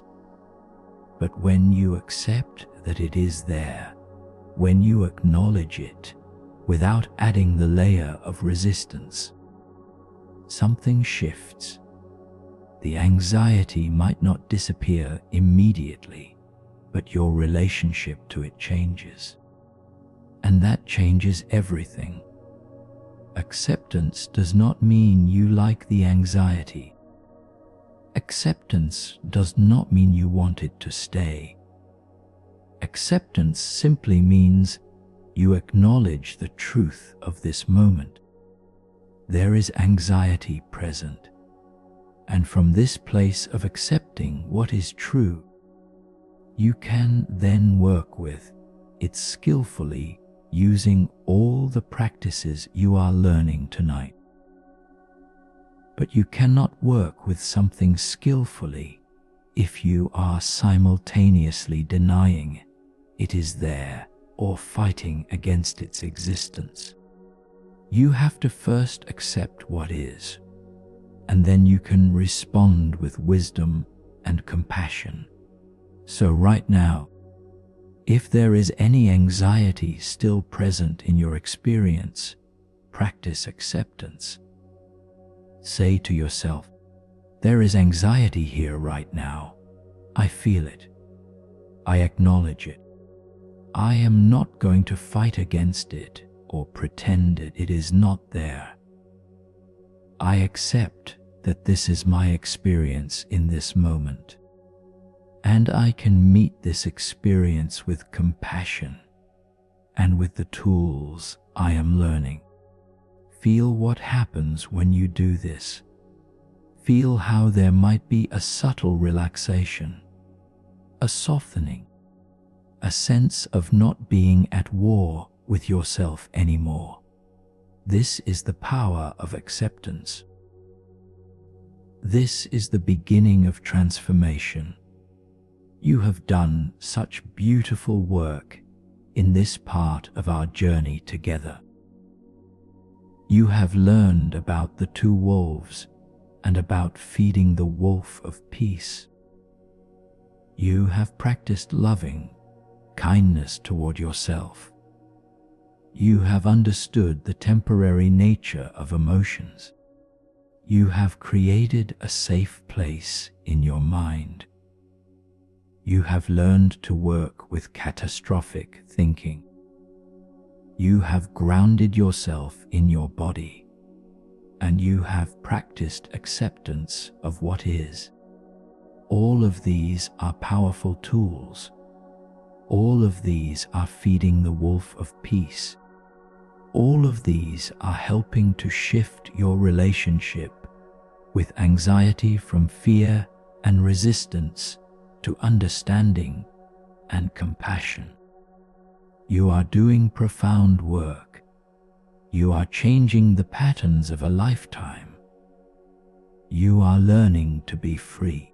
Take a deep breath now. Breathe in peace. Breathe out anxiety. Breathe in acceptance. Breathe out resistance. Breathe in presence. Breathe out worry. You are doing so well. You are exactly where you need to be. And we will continue this journey together, going deeper still, learning more, healing more, finding more and more peace. Rest now, breathe, be present, be kind to yourself. You are safe. You are held. You are okay.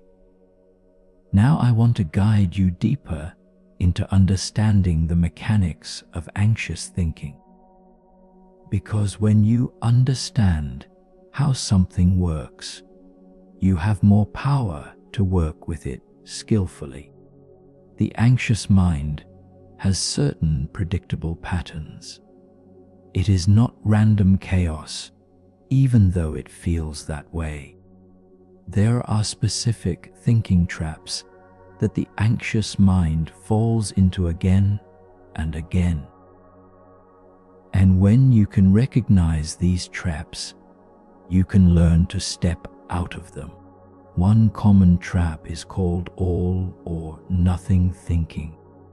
This is when your mind sees things in extremes with no middle ground. Either I am a total success or a complete failure. Either people like me or they hate me. Either I do this perfectly or I am worthless. Either everything will be fine or everything will be a disaster. Can you see how exhausting this is? How it creates constant anxiety because there is no room for the normal messiness of being human.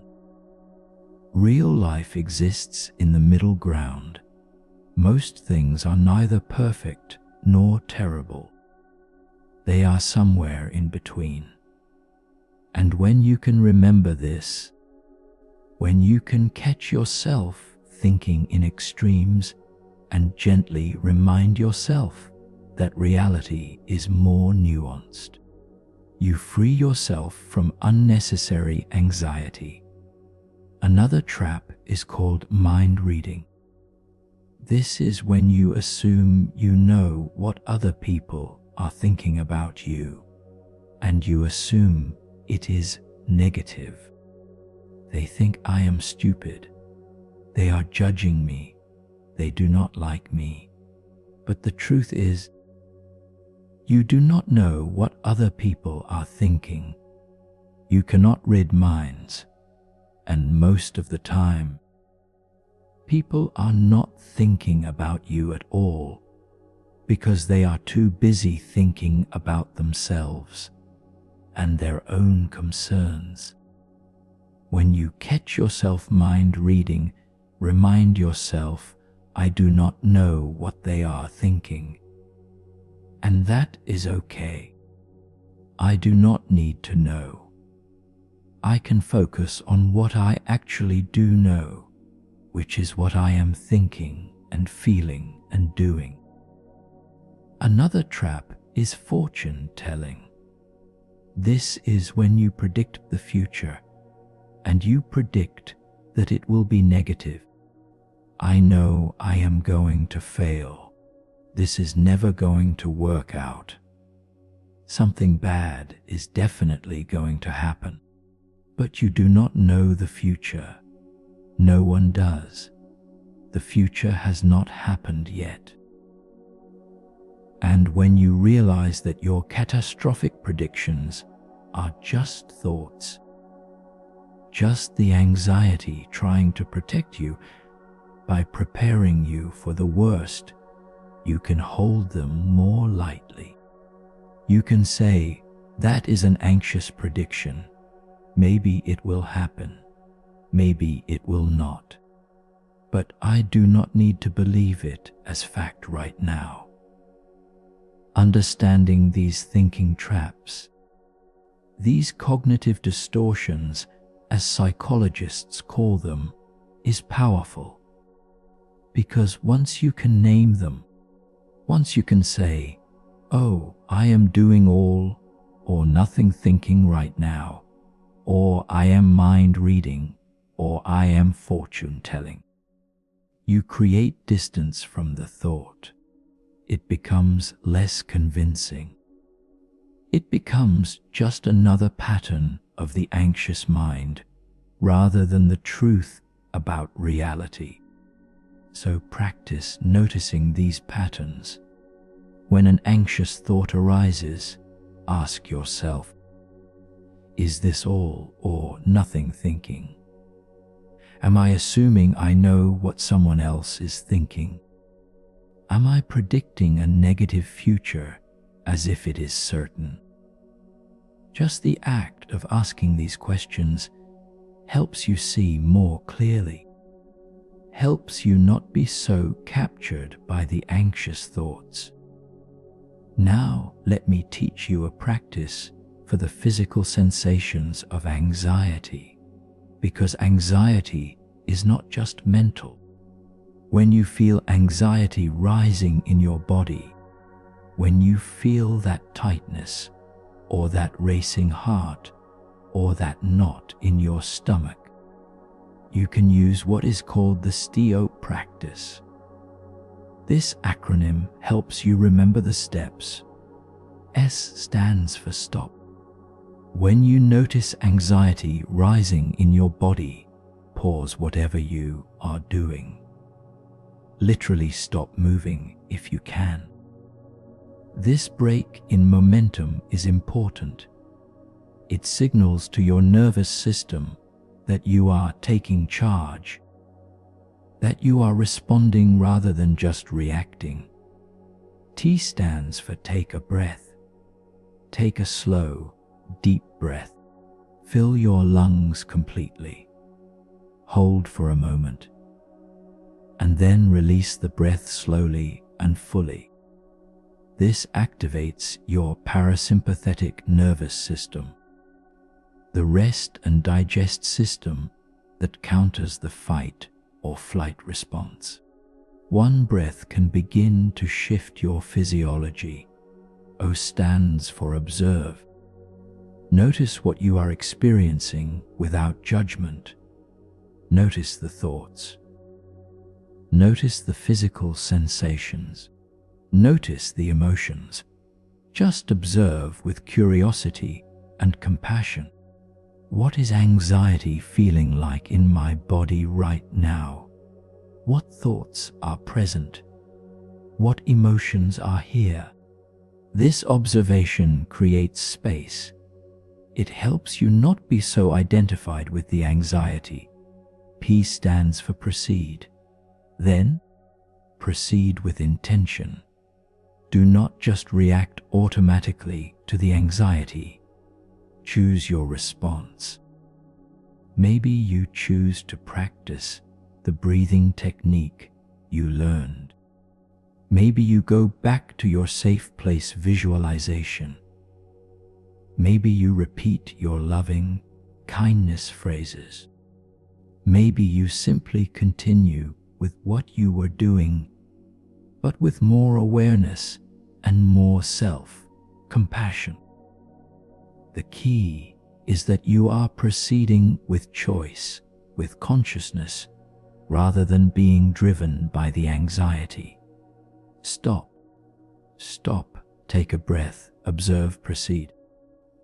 This simple practice can interrupt the anxiety spiral and help you respond more skillfully. Practice it now in your imagination. Imagine a moment when anxiety rises. See yourself stopping, taking a breath, observing with kindness, and then proceeding with wisdom. Feel how different this is from just being swept away by the anxiety. You have power. You have choice. You can stop and respond rather than react. Let me now share with you a beautiful Buddhist contemplation on the nature of the mind itself. The Buddha taught that the mind is naturally luminous, naturally clear, naturally peaceful. But it becomes obscured by the clouds of thought, emotion, and conditioning. Anxiety is one of those clouds. It is not your true nature. It is a temporary weather pattern moving through the sky of your consciousness. And just as clouds pass and the clear blue sky remains, your anxious thoughts and feelings will pass, and the naturally peaceful awareness that you are will remain. This is crucial to understand. You are not an anxious person. You are a person experiencing anxiety. The anxiety is not who you are. It is something moving through you. It is weather, not climate. And when you can identify with the sky rather than the clouds, when you can rest as the awareness that witnesses anxiety rather than being the anxiety itself, everything changes.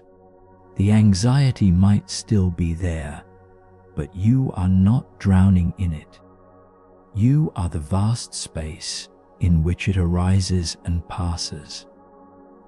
How do you connect with this awareness, with this sky-like nature of mind? Through the practices we are doing, through returning again and again to presence, through noticing that there is something in you that is aware of anxiety. That something, that awareness itself, is never anxious. The content of awareness might be anxious thoughts and feelings, but the awareness itself is always peaceful, always spacious, always okay. And this awareness is what you truly are. Rest in this understanding now. Feel yourself as the awareness. The thoughts come and go. The feelings come and go. But you, the awareness, remain constant, unchanging, peaceful. This is your true nature. This is what you are beneath all the anxiety and worry. Pure, luminous awareness, and it is always here, always accessible, always your true home.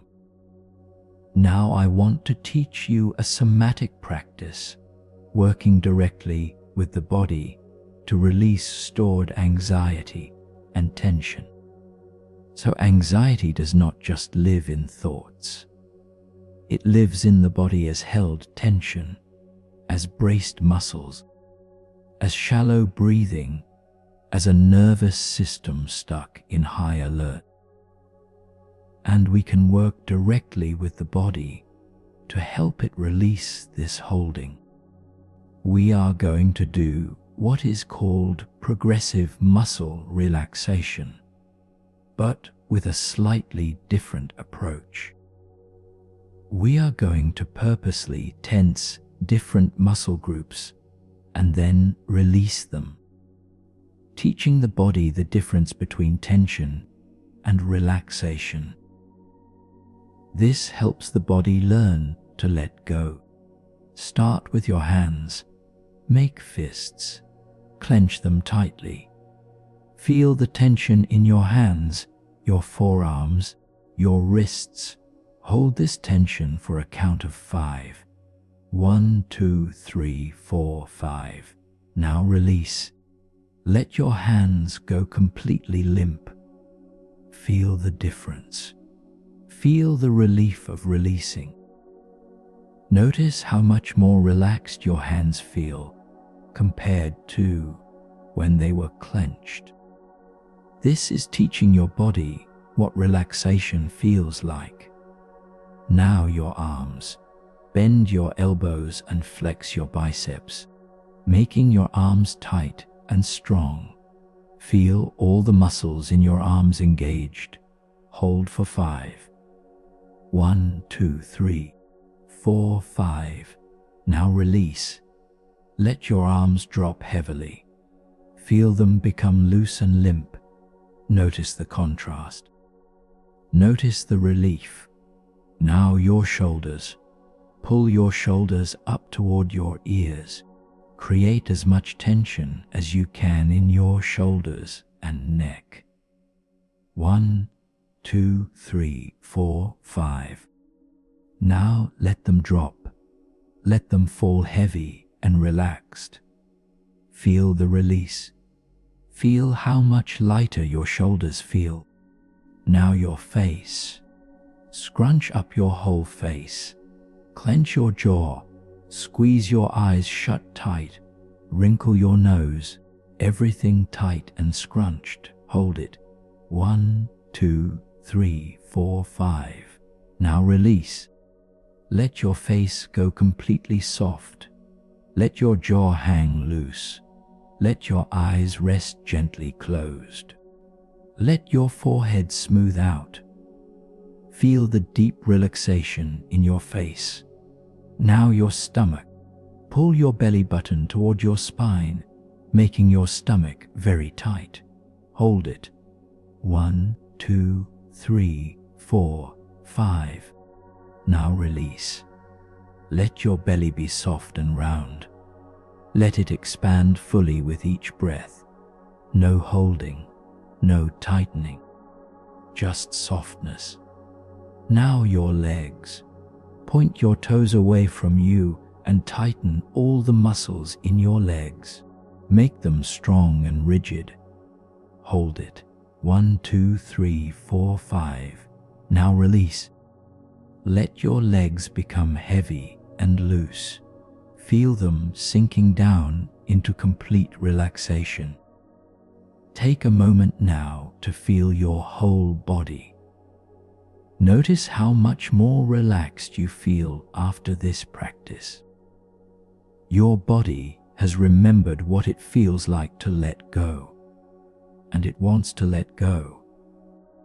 When you give it permission, when you show it the way, it naturally releases into relaxation.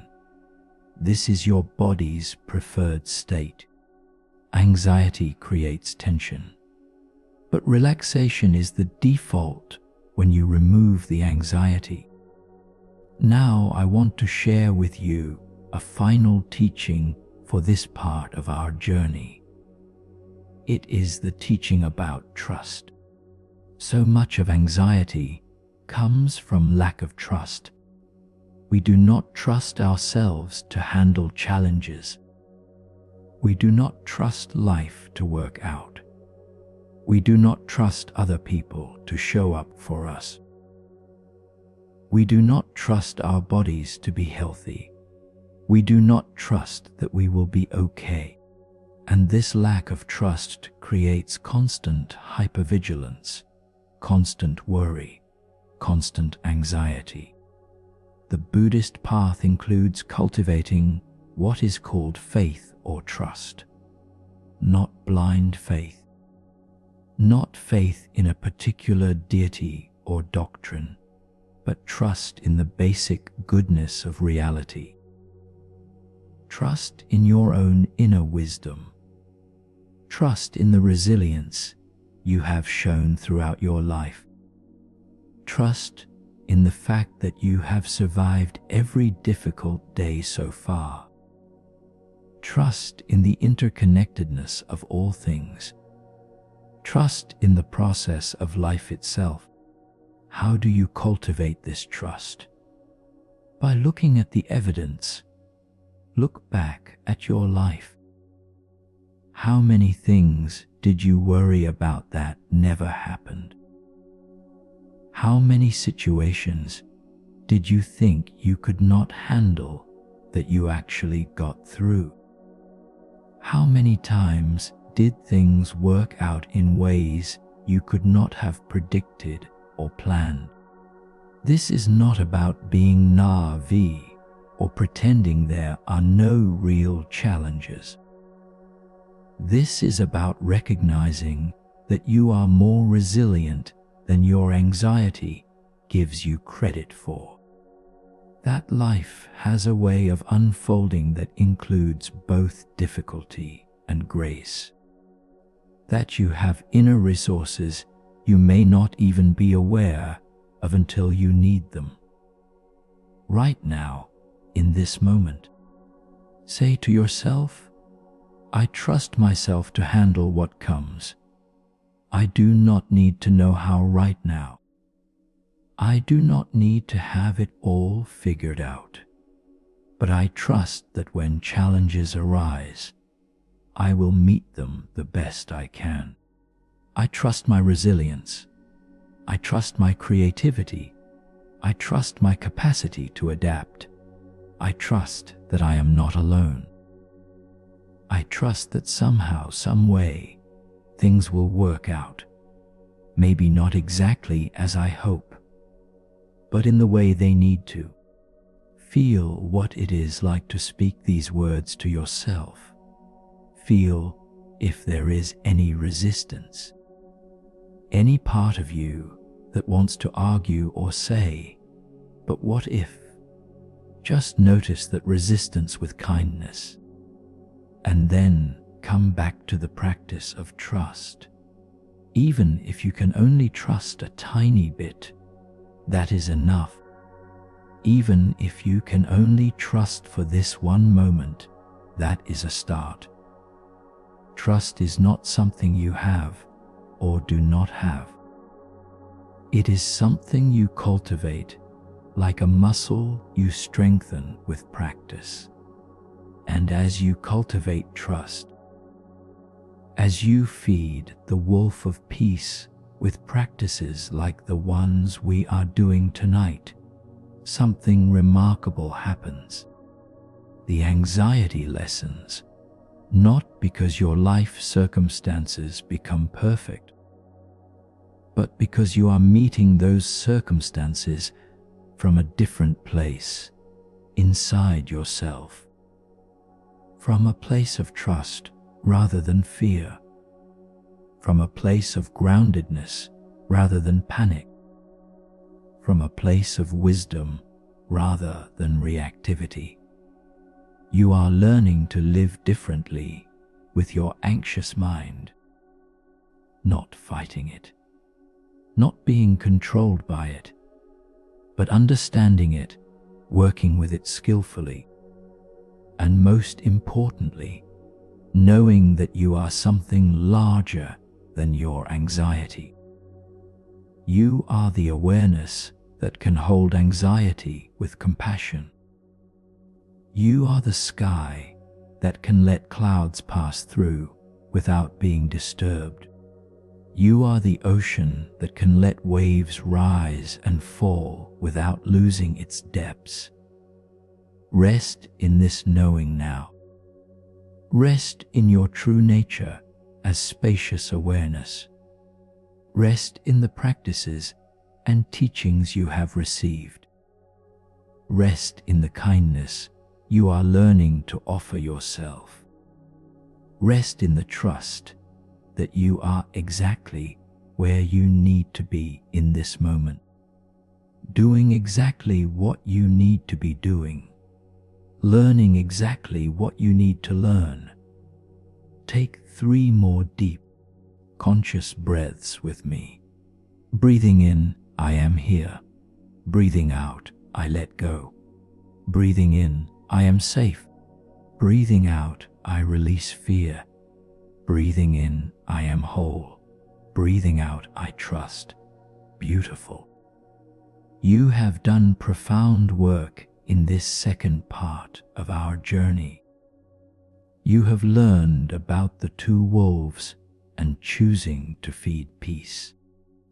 You have practiced loving kindness toward yourself. You have understood cognitive distortions and thinking traps. You have learned the stop practice. You have connected with your nature as awareness. You have released tension from your body. You have cultivated trust. All of this is transforming your relationship with anxiety. All of this is leading you toward freedom. Continue to rest now in this peaceful state. Continue to breathe naturally and easily. Continue to be present with kindness toward whatever arises. You are doing so well. You are on the path. You are finding your way home to peace. And we will continue this journey together, going even deeper, learning even more, until anxiety no longer has power over your life and you rest in the natural peace that is your birthright. Rest, dear friend, rest. You are safe. You are held. You are loved. You are exactly enough just as you are.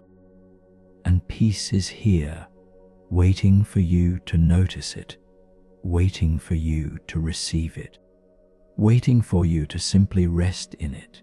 So rest now, rest deeply, rest fully, rest in peace. Welcome to this third part of our journey together toward freedom from anxiety. You have already done so much profound work. You have learned powerful practices. You have begun to shift your relationship with anxious thoughts and feelings.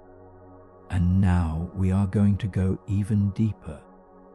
We are going to explore more of the ancient wisdom that can transform not just this night, but your entire life. We are going to continue preparing your mind and body for the deep, restorative sleep that you deserve. Take a moment to notice how you feel right now compared to when we started. Perhaps there is more calm. Perhaps your body feels more relaxed. Perhaps the racing thoughts have slowed. Perhaps there is simply a sense of being held, of being cared for, of not being alone in your struggle. All of this is good. All of this is progress. And we are going to continue building on this foundation. I want to begin this part of our journey with another ancient story. This one comes from the Taoist tradition, but it is often shared in Buddhist circles because it illustrates such an important truth about the nature of our reactions, especially our anxious reactions. It is the story of the empty boat. There was once a man who was crossing a river in a small boat.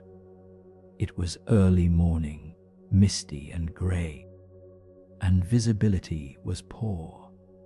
As he rowed peacefully across the water, suddenly another boat came out of the mist and crashed directly into his boat. the impact was jarring. The man was jolted, nearly thrown from his seat. Immediately, rage arose in him. How dare someone be so careless? How dare they not watch where they are going? He prepared to shout at the other boater, to express his anger and indignation. But as the mist cleared slightly, he saw something that changed everything. The other boat was empty. There was no one in it. It had simply come loose from its mooring and drifted with the current until it bumped into his boat. And in that instant, all of his anger dissolved. How can you be angry at an empty boat? How can you blame something that has no intention, no malice, no awareness? The boat was just being a boat, following the laws of physics, drifting with the current.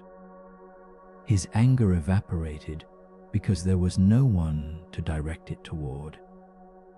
And then he had a profound realization. He thought, what if all the boats that crash into me in life are empty boats? What if all the people who trigger my anger, my anxiety, my upset are themselves just drifting with currents beyond their control? What if they are acting from their own pain, their own conditioning, their own unconsciousness? What if they are not trying to hurt me, but simply doing the best they can with the awareness they have? What if I have been getting angry at empty boats all my life? This story has profound implications for working with anxiety. So much of our anxiety comes from taking things personally, from believing that circumstances are happening to us, that the universe is against us, that people are deliberately causing us problems. But what if most of life is like the empty boat? What if situations arise not because you are being targeted, not because you deserve them, not because something is wrong with you, but simply because this is how things unfold in a complex, interconnected reality where countless causes and conditions come together in ways no one can predict or control?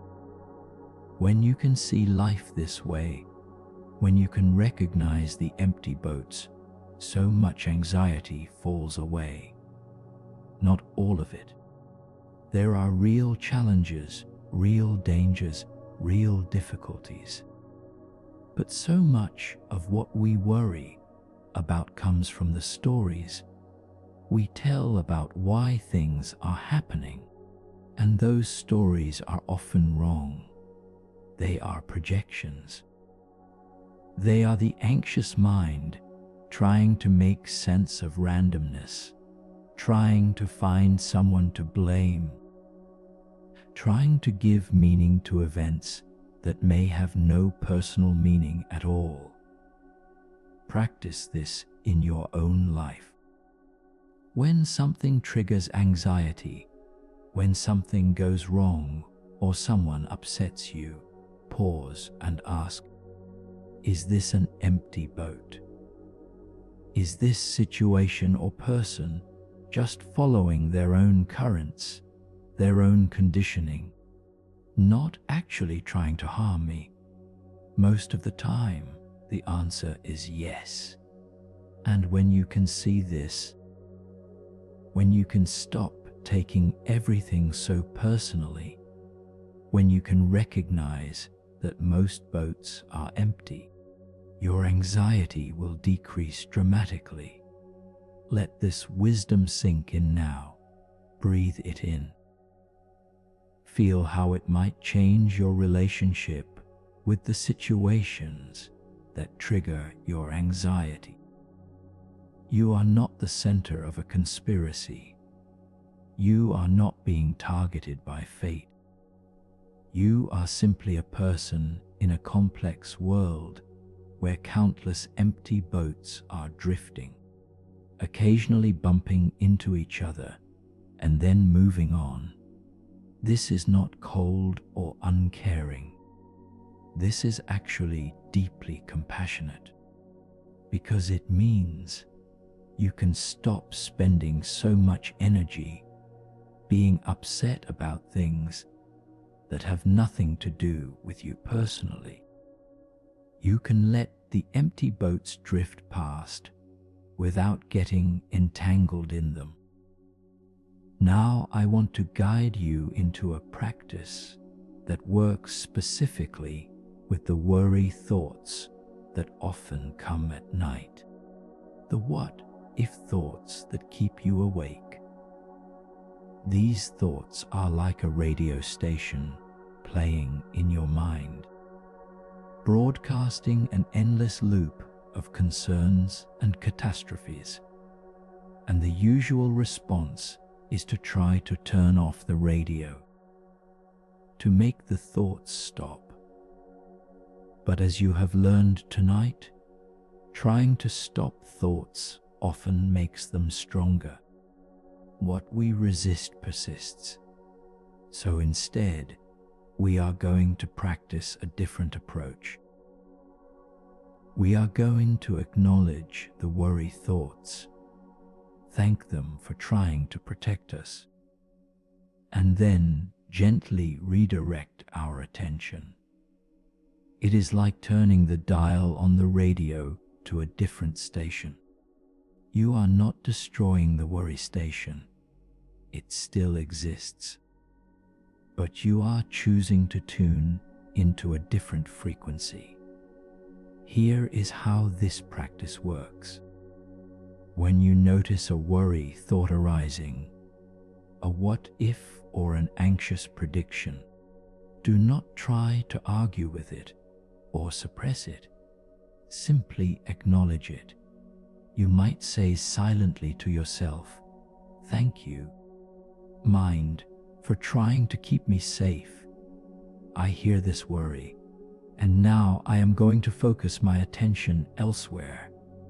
And then, very gently, return your attention to the breath, or to the sensations in your body, or to sounds in the environment, or to a peaceful image like your safe place.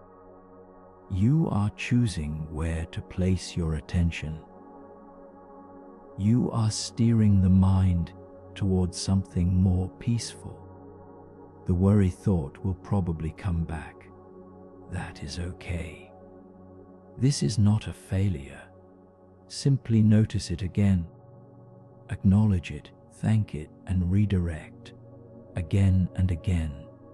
As many times as needed, you are training your mind. You are showing it that you have choice, that you do not have to follow every worried thought down its rabbit hole, that you can gently, persistently, compassionately choose peace over worry. Let us practice this right now. Sit quietly for a moment and see if any worry thoughts are present. Maybe a concern about tomorrow, maybe a regret about today, maybe a generalized sense of unease. Whatever is there, notice it. And now, silently say to that thought, "Thank you for trying to protect me. I acknowledge you.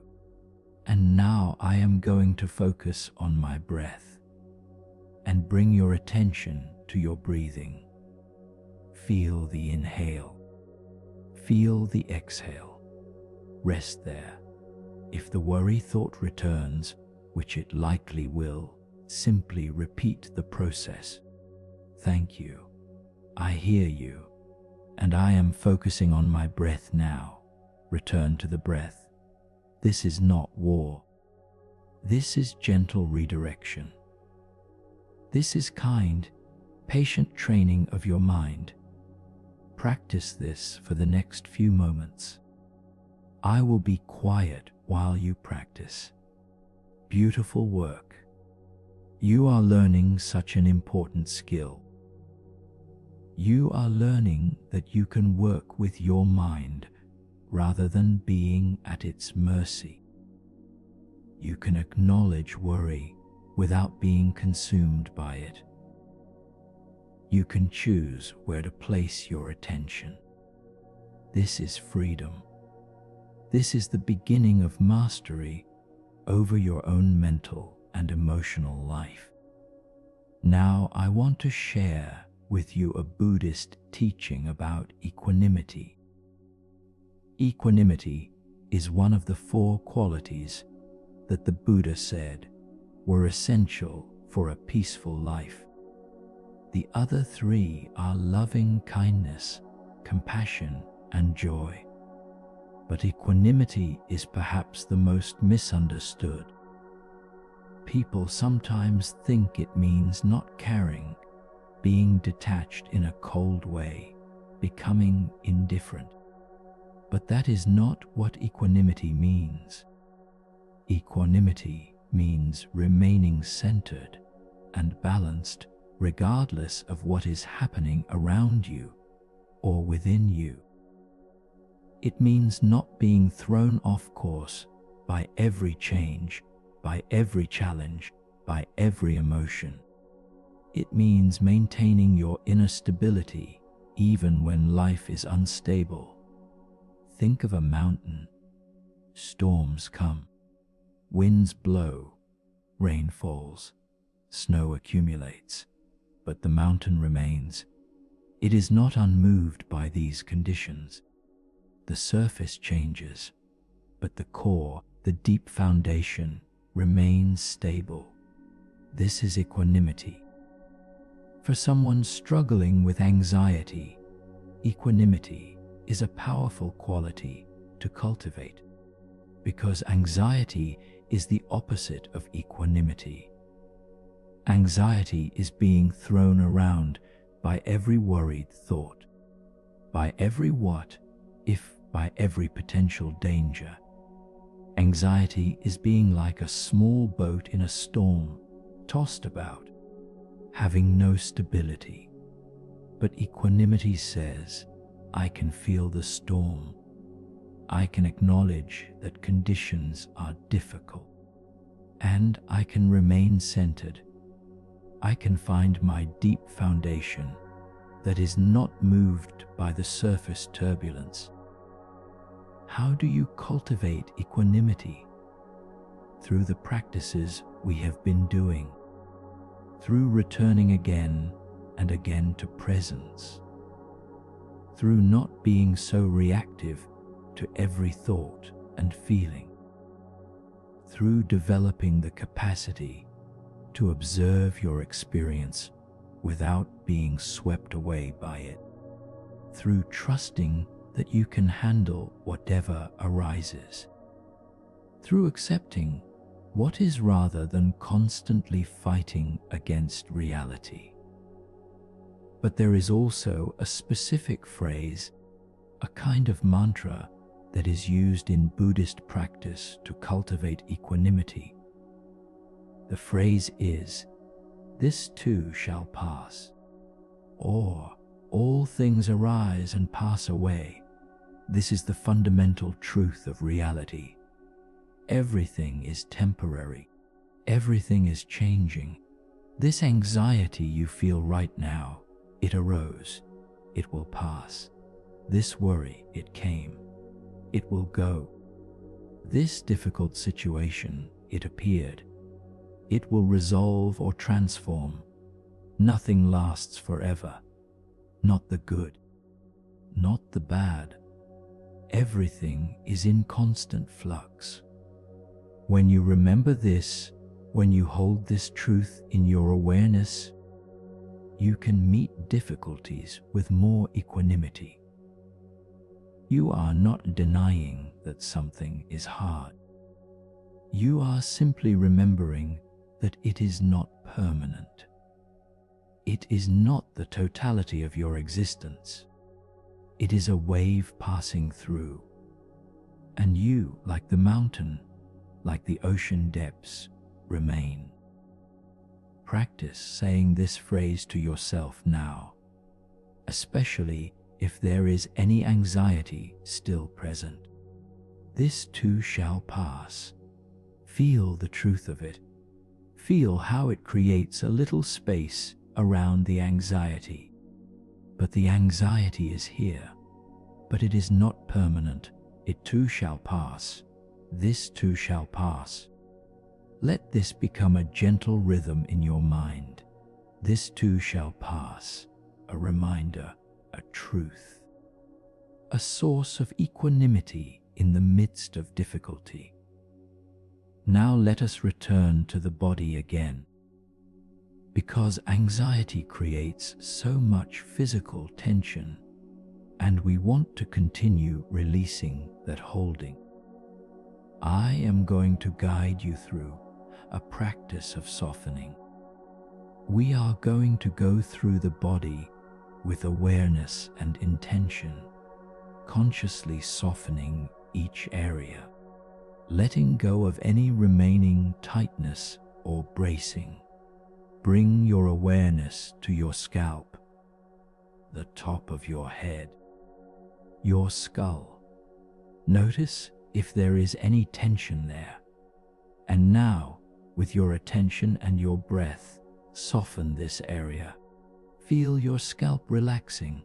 Feel any tightness melting away. Soft, open, at ease. Move to your forehead.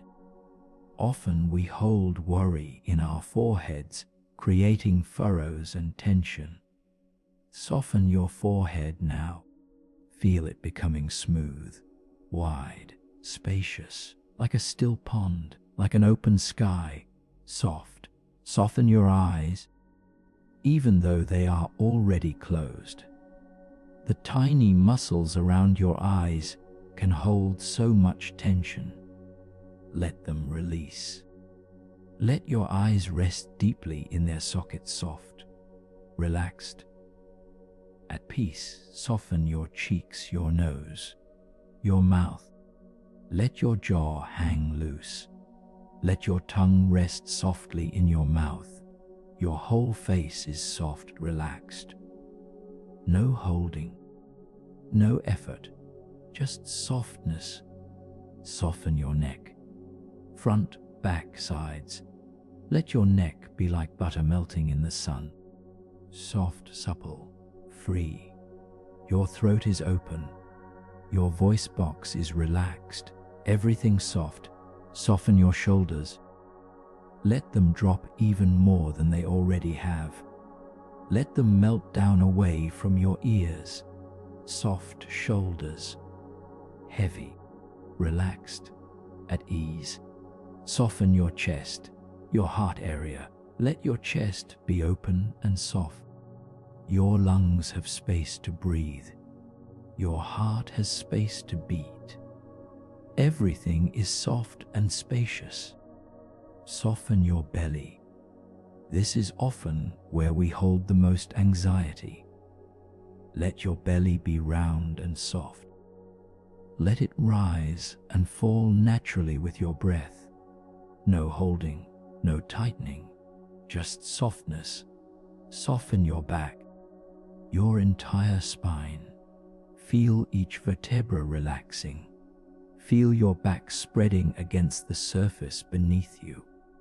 Soft, supported, at ease. Soften your hips, your pelvis. Let this area release any holding. Open, soft, spacious. Soften your legs, your thighs, your knees, your calves, your ankles. Let your legs be heavy and soft, like sandbags, like wet noodles. No tension, just softness. Soften your feet, your toes. Let your feet completely relax. Soft, heavy, at rest. Now feel your entire body, from head to toe, completely soft, completely relaxed, like you have melted into the surface beneath you.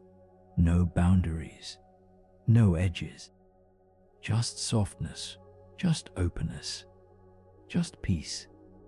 This is your body's natural state when anxiety is not creating tension. Remember this feeling. You can return to this softness anytime by simply bringing your awareness to your body and consciously choosing to soften. I want to share with you now one more powerful teaching from the Buddhist tradition. It is about the nature of self. This might seem abstract or philosophical, but it has profound practical implications for working with anxiety. The Buddha taught that much of our suffering comes from what he called identification with a fixed self. We believe that we are a solid, unchanging entity. I am an anxious person. I have always been this way. This is who I am. And this belief locks us into patterns. If I am fundamentally an anxious person, then of course I will always be anxious. There is no hope for change. But the Buddha taught that this fixed self is an illusion. What we call the self is actually a constantly changing flow of experiences, thoughts, feelings, sensations, perceptions. There is no solid, unchanging you. There is just this moment's experience, and then the next moment's experience, and the next, all flowing, all changing, all impermanent. You are not the same person you were 10 years ago. You are not even the same person you were yesterday. You are a process, not a thing, a river, not a stone. This teaching is liberating when it comes to anxiety. Because if there is no fixed self, then you are not locked into being an anxious person. Anxiety is just a pattern that has been arising frequently. But patterns can change. Rivers can change course. The flow can take a new direction. You are not defined by your past. You are not limited by the patterns you have lived in.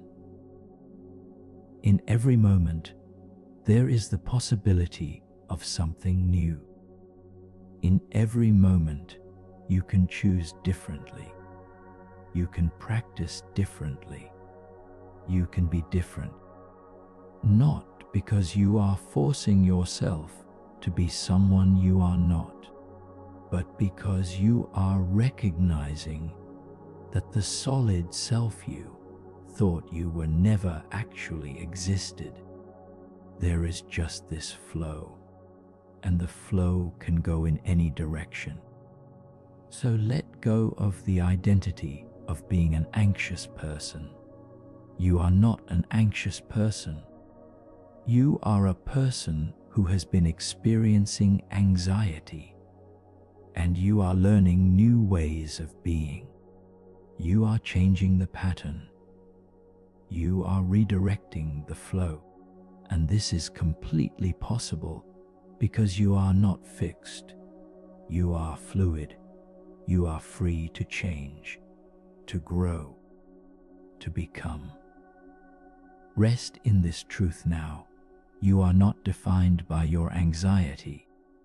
You are not limited by your past patterns.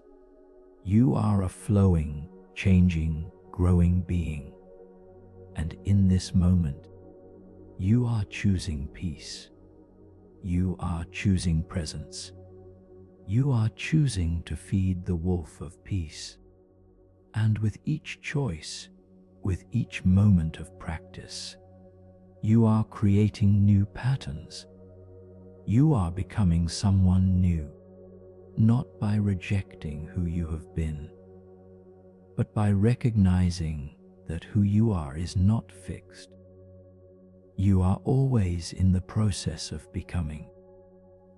Now I want to teach you a practice specifically for those moments when anxiety feels overwhelming, when it feels like you are drowning in it, when nothing else seems to work. This is called the drop anchor practice, and it comes from acceptance and commitment therapy, which is heavily influenced by Buddhist mindfulness. When you are in a storm of anxiety, when the waves are huge and you feel like you are being tossed about, you drop anchor. You connect to something solid.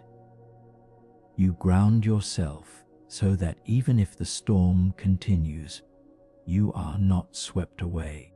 Here is how it works. When anxiety is intense, bring your full attention to your physical body in contact with the earth. Feel your feet on the ground if you are standing, or feel your body against the chair or bed if you are sitting or lying down. Press into this contact. Feel the solidity. Feel the support. You are held by something larger than yourself. You are connected to the earth. The earth is your anchor. Now, become aware of your breath, not trying to change it, just feeling it. Breath is your second anchor. Breath is always happening, always here, always in the present moment. Let your awareness rest on the breath. Feel it flowing in and out. You are anchored to the breath. Now expand your awareness to include sounds. What can you hear? Do not analyze the sounds. Just hear them. Let them come and go. Sounds anchor you in the present because they are always happening now. You cannot hear a sound from the past or the future.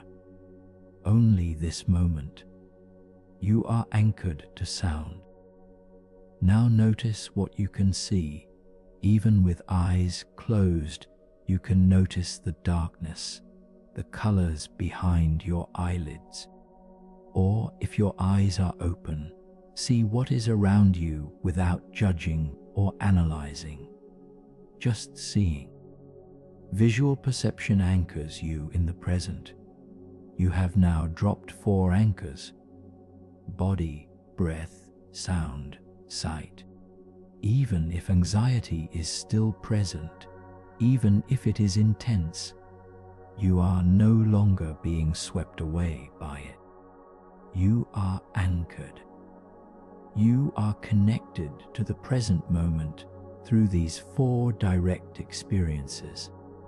And in the present moment, you can breathe, you can feel, you can be. You are okay. Practice this now. Feel your body. Feel where it is supported. Drop anchor 1. Feel your breath. Notice it flowing. Drop anchor 2. Hear any sounds present. Drop anchor 3. Notice what you see behind your closed eyelids or in the room around you. Drop anchor 4. You are anchored. You are grounded. You are here. And here, in this anchored state, you are safe. You can handle this. You are okay. This practice is especially powerful because it does not try to make anxiety go away. It acknowledges that anxiety might remain, but it helps you be present with anxiety rather than being consumed by it. You are the boat. Anxiety is the storm.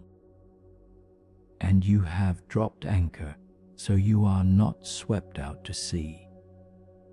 You remain connected to the present, to the solid earth, to the reliable breath, to the continuous flow of sound and sight.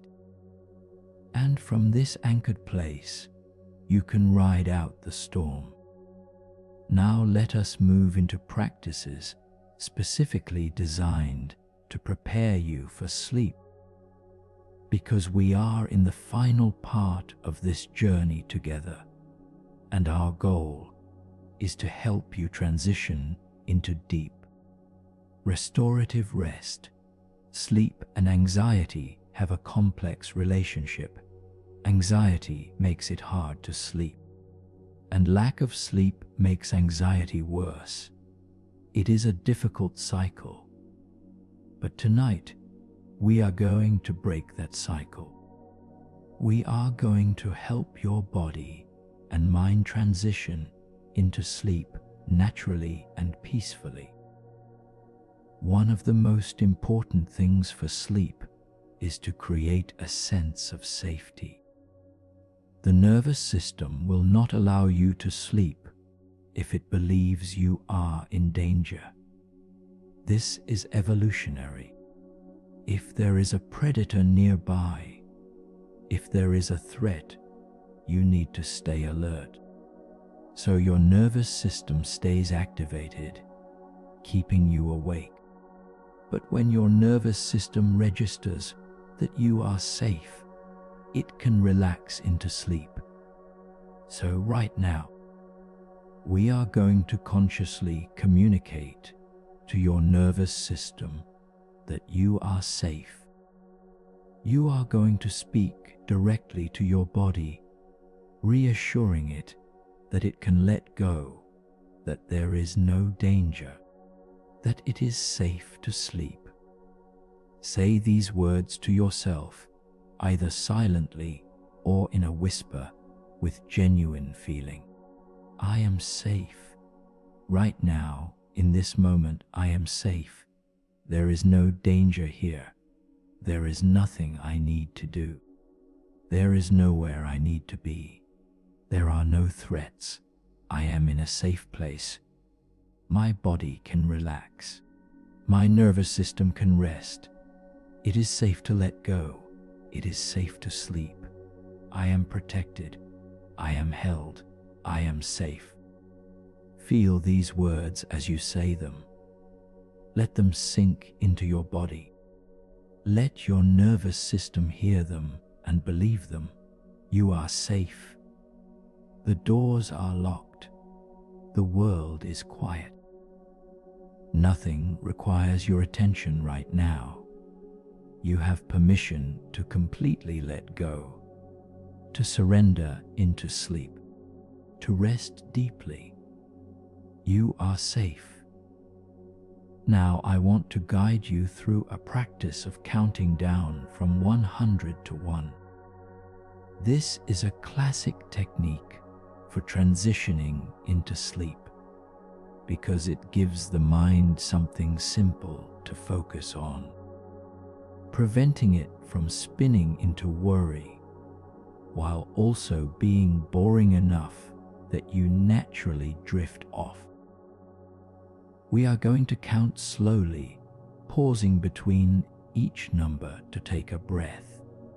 And as we count down, you are going to imagine yourself descending a staircase, going down, down, down into deeper and deeper relaxation.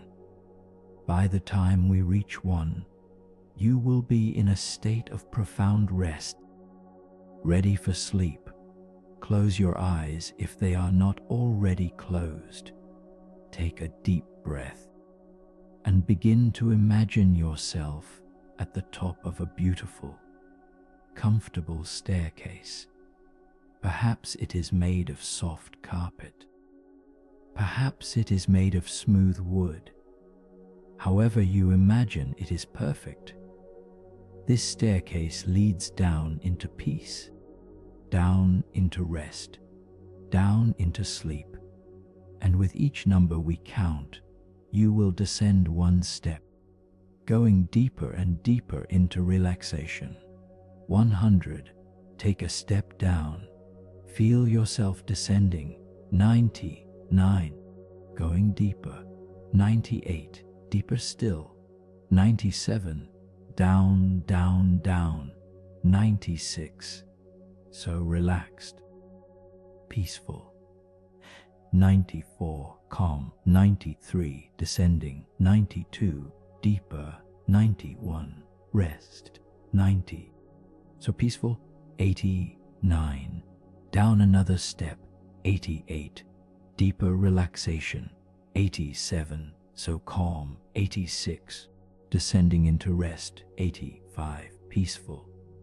84. Quiet. 83. Serene. 82. Going deeper. 81. Restful. 80. Halfway down, so relaxed. 79. Continue descending. 78. Deeper, so peaceful. 76. Rest. 75. Calm. 74. Down. 73. Deeper. Sleep. 71. Rest. 70. So deeply relaxed. 69. Down. 68. Deeper. 7. Peace. 66. Rest. 65. Calm. 64. Sleep. 63. Down. 62. Deeper. Rest. 60. Profoundly relaxed. 59. Continue down. 58. Deeper still. 57. 56. Rest. 55. Sleep. 54. Down. 53. Deeper. 52. Calm. Rest. 50. Halfway to 1. So relaxed. 49. Down. 48. Deeper. 47. Peace. Rest. 45. Sleep. 44. Down. 43. Deeper. 42. Calm. 41. Rest. 40. Deeply relaxed. 39. Continue. 38. Down. 37. Deeper. 36. Peace. Rest. 34. Sleep. 33. Down. 32. Deeper. 31. Calm. 30. 29. Almost there. 28. Down. 27. Deeper. 26. Rest. 25. 24. Down. 23. Deeper. 22. Peace. 21. Rest. 20. Profoundly relaxed and continue down. 18. Deeper. 17. So calm. 16. Rest. 15. Sleep. 14. Down. Deeper. 12. Peace. 11. Rest. 10. Almost at the bottom. 9. Down. 8. Deeper. 7. 6. Rest. 5. Sleep. 4. Down. 3. Deeper. 2. Almost there. 1. You have arrived. At the bottom of the staircase. At the deepest level of relaxation. At the threshold of sleep. Rest here. So peaceful, so calm, so deeply relaxed. You are at the bottom now. And from here there is only sleep, only rest, only peace. Your mind is quiet. Your body is completely relaxed. You are ready. Ready to let go completely. Ready to surrender into sleep. Ready to rest. And as you rest here at this deep level of relaxation, I want you to know that you are held. You are safe. You are cared for. The universe is supporting you. The earth is holding you. Your own being is embracing you. You are not alone. You have never been alone. Even in your anxiety, even in your struggle, you have been held. And now, as you prepare to sleep, This holding becomes even more apparent. You can feel it. You are wrapped in peace. You are cradled in safety. You are home. Let go now. Let go of any remaining thoughts. Let go of any remaining concerns. Let go of the day. Let go of tomorrow. Let go of everything except this moment, this breath, this peace. You have done all you can do for today. You have learned so much. You have practiced so much. You have changed so much. And now it is time to rest, to sleep, to let your body and mind restore and heal. Trust that sleep will come. Trust that your body knows how to rest. Trust that all is well. And drift now. Drift into sleep. Drift into dreams. Drift into the healing darkness where your body renews itself and your mind processes and integrates all that you have learned. Drift, let go, sleep, rest, peace. As you rest in this deep state of relaxation, I want to share with you one final teaching that will help you not just tonight, but every night when anxiety tries to keep you awake. It is the practice of making peace with sleeplessness. This might sound paradoxical. You want to sleep, so why would you make peace with not sleeping? But here is the wisdom. The anxiety about not being able to sleep often creates more sleeplessness than the original difficulty itself. You lie awake worrying about not sleeping, and that worry keeps you awake. It is a vicious cycle. But when you can say to yourself, if I do not sleep tonight, that is okay. I will still be okay tomorrow. My body will rest even if I do not fully sleep. I can lie here peacefully even if sleep does not come. I release the need for sleep to happen in any particular way or any particular time. When you can truly surrender like this, when you can make peace with whatever happens, the pressure releases. The desperate grasping for sleep relaxes. And paradoxically, sleep often comes more easily because you are no longer fighting against the possibility of wakefulness. This does not mean you do not care about sleep. It means you care about peace more than sleep. And peace is available whether you are asleep or awake. If you are awake at 3 a.m., you can be peacefully awake.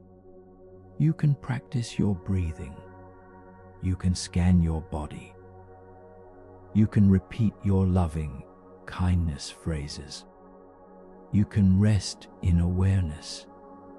You do not have to be anxiously awake, fighting against wakefulness, making yourself miserable. You can be peacefully awake. And from peaceful wakefulness, sleep is just a small step away. But from anxious wakefulness, sleep feels impossible. So make this commitment to yourself right now. Tonight, whether you sleep deeply, or wake frequently, or lie awake for hours, you will be kind to yourself. You will practice peace. You will use the tools you have learned. You will not add the suffering of anxiety about sleep on top of whatever natural wakefulness might arise. You will be okay either way. And this surrender, this acceptance, this peace will serve you far better than any amount of desperate trying to force sleep to happen. Now, let me guide you into an extended body scan that will take you even deeper into relaxation and prepare you for the final transition into sleep. This will be slow and thorough, giving your body permission to completely let go of every last bit of tension, every last bit of holding, every last bit of anxiety. We begin again at the top of your head. Feel your scalp, your skull, the crown of your head. Breathe into this area, and as you breathe out, feel any remaining tension dissolving. Your head is becoming light, almost floating, completely at ease. The bones of your skull feel spacious. Your brain feels quiet and still. Everything at the top of your head is at peace. Move your awareness down to your face, your forehead. Breathe into your forehead. Smooth it, soften it. Your forehead is like a lake at dawn, perfectly still, perfectly smooth, reflecting nothing but peace. Your eyebrows relax. Any furrows melt away. Your forehead is serene. Your eyes, feel your eyelids, heavy, so heavy, like velvet curtains closed against the world. Your eyeballs rest deeply in their sockets. They do not need to see anything. They do not need to do anything. They simply rest. The tiny muscles around your eyes release completely. Your eyes are at profound peace. Your nose, your cheekbones, your cheeks, all softening, all releasing. Your face is melting like warm wax. All the features softening into peace, into stillness, into rest. Your mouth, your lips part slightly. Your jaw hangs loose and heavy. Your teeth are not touching. There is space in your mouth. Your tongue rests softly, not pressing against anything, just lying there, relaxed. Your jaw muscles, which hold so much tension, are completely releasing. Your whole mouth and jaw area is loose, soft, at ease. Your ears, even your ears can relax. They do not need to listen for danger. They can simply be. Soft ears, peaceful ears. Your neck, front, back, and sides, your throat, your voice box, all of this softens now. Your neck feels like soft silk, fluid and flexible, and completely relaxed. Your head rests, perfectly balanced on your neck, which rests perfectly balanced on your spine. Everything aligned, everything at ease. Your shoulders, we have relaxed them before, but now we go even deeper. Feel your shoulders dropping down, down, down, as if they are melting off your body, as if they are becoming part of the earth beneath you. The muscles across your upper back release. The trapezius muscles soften. Your shoulder blades spread wide. Your collarbones open.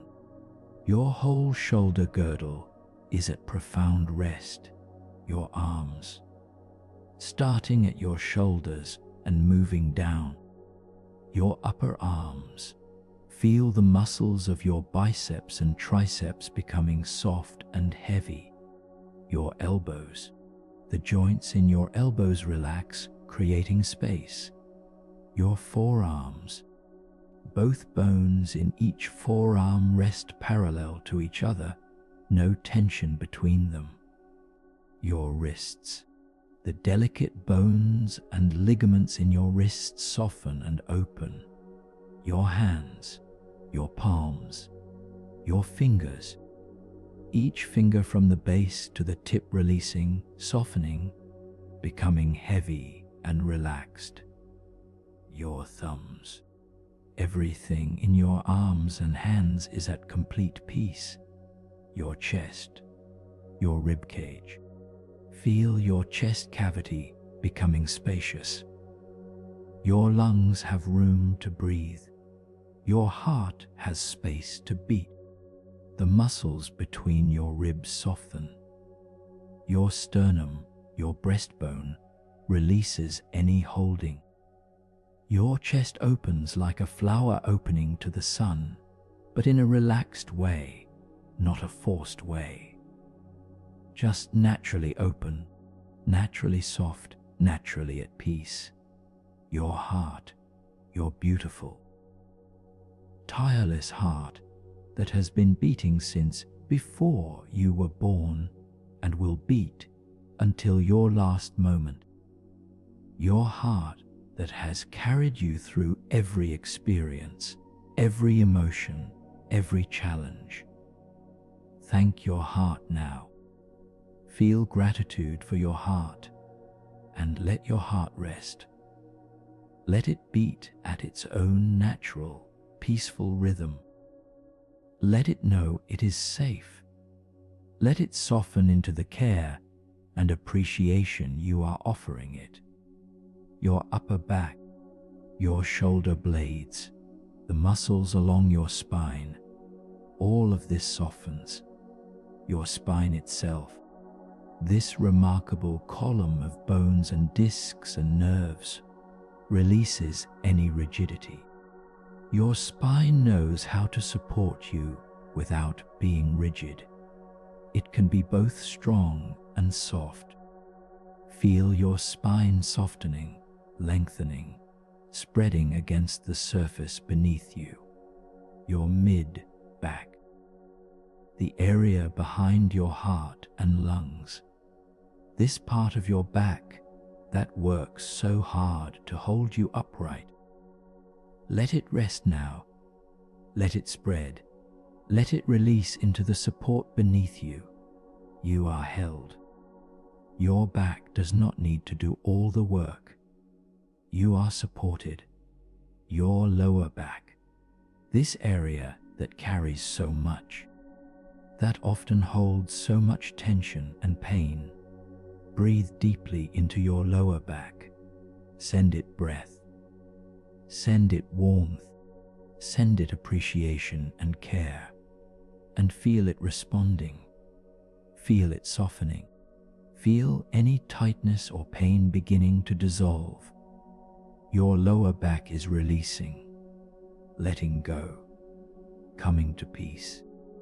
Your abdomen, your belly, your stomach, your intestines, your liver, your kidneys, all of your internal organs. Often we forget that our organs can hold tension too. But now breathe into your belly. Feel your organs softening. Feel your digestive system relaxing. Feel everything in your abdomen becoming soft and warm and at ease. Your belly rises and falls with your breath like gentle waves. Everything inside you is at peace. Your pelvis, your hips, this bowl of bone that holds so much, the hip joints on either side, feel them softening, opening, creating space. Your hip flexors, which are often so tight, especially if you sit a lot, are now releasing. Your glutes, your buttocks muscles are softening. Your entire pelvic area is at rest. Your genital area, your perineum, these private, delicate areas that often hold tension or shame or discomfort. Let them soften too. Let them be at peace. There is no judgment here, only care. Only the invitation to complete relaxation in every part of your body. your thighs, these large, strong muscles, your quadriceps in front, your hamstrings in back, your inner thigh muscles, your outer thigh muscles, all of them softening now, becoming heavy, like sandbags, like wet sand, completely relaxed, no more holding, no more tension, just heaviness, just softness, just peace. Your knees, these complex joints that carry you through life. Feel your kneecaps softening. Feel the space inside your knee joints opening. Feel any tightness or discomfort dissolving. Your knees are at rest. Your calves and shins, the muscles in the back of your lower legs and the bones in front, all softening, all releasing. Your calves are heavy and relaxed. Your shins are at peace. Everything from your knees to your ankles is completely at ease. Your ankles, these joints that give you so much mobility and stability, feel them softening.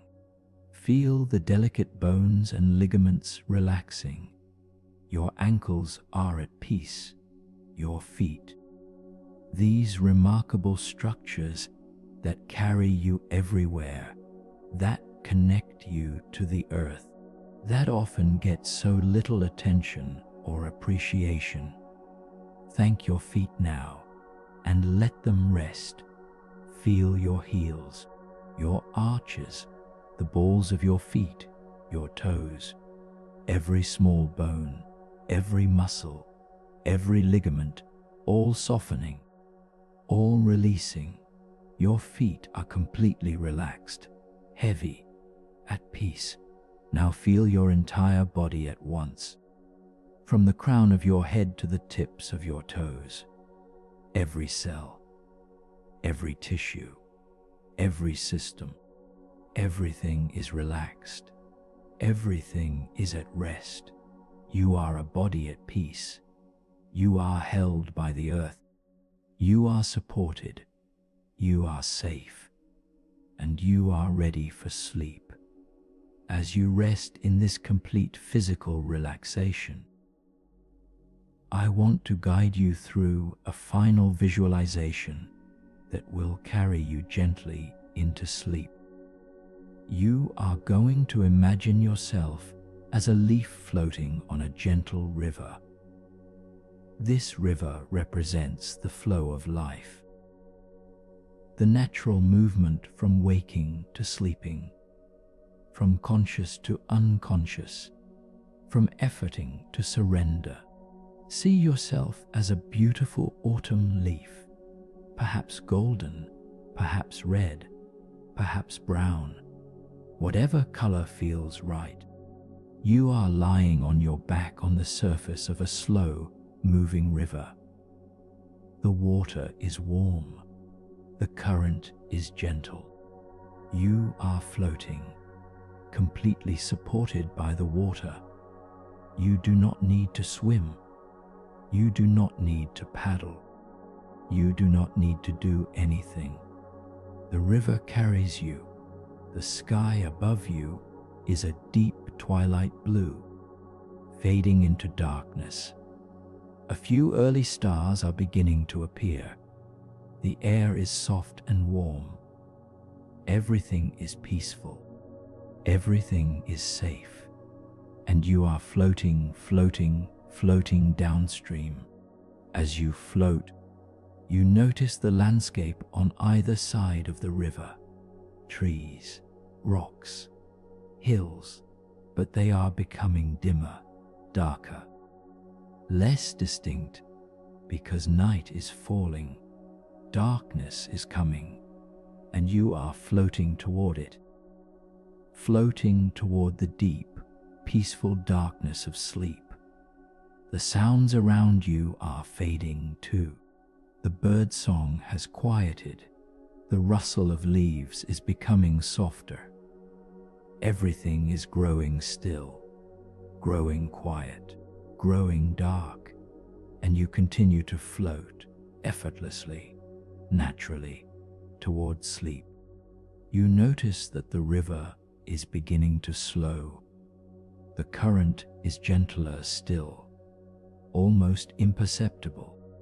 You are barely moving now, just floating, just resting on the surface of the water, held, supported, at peace. And the darkness is deepening. The stars are fading.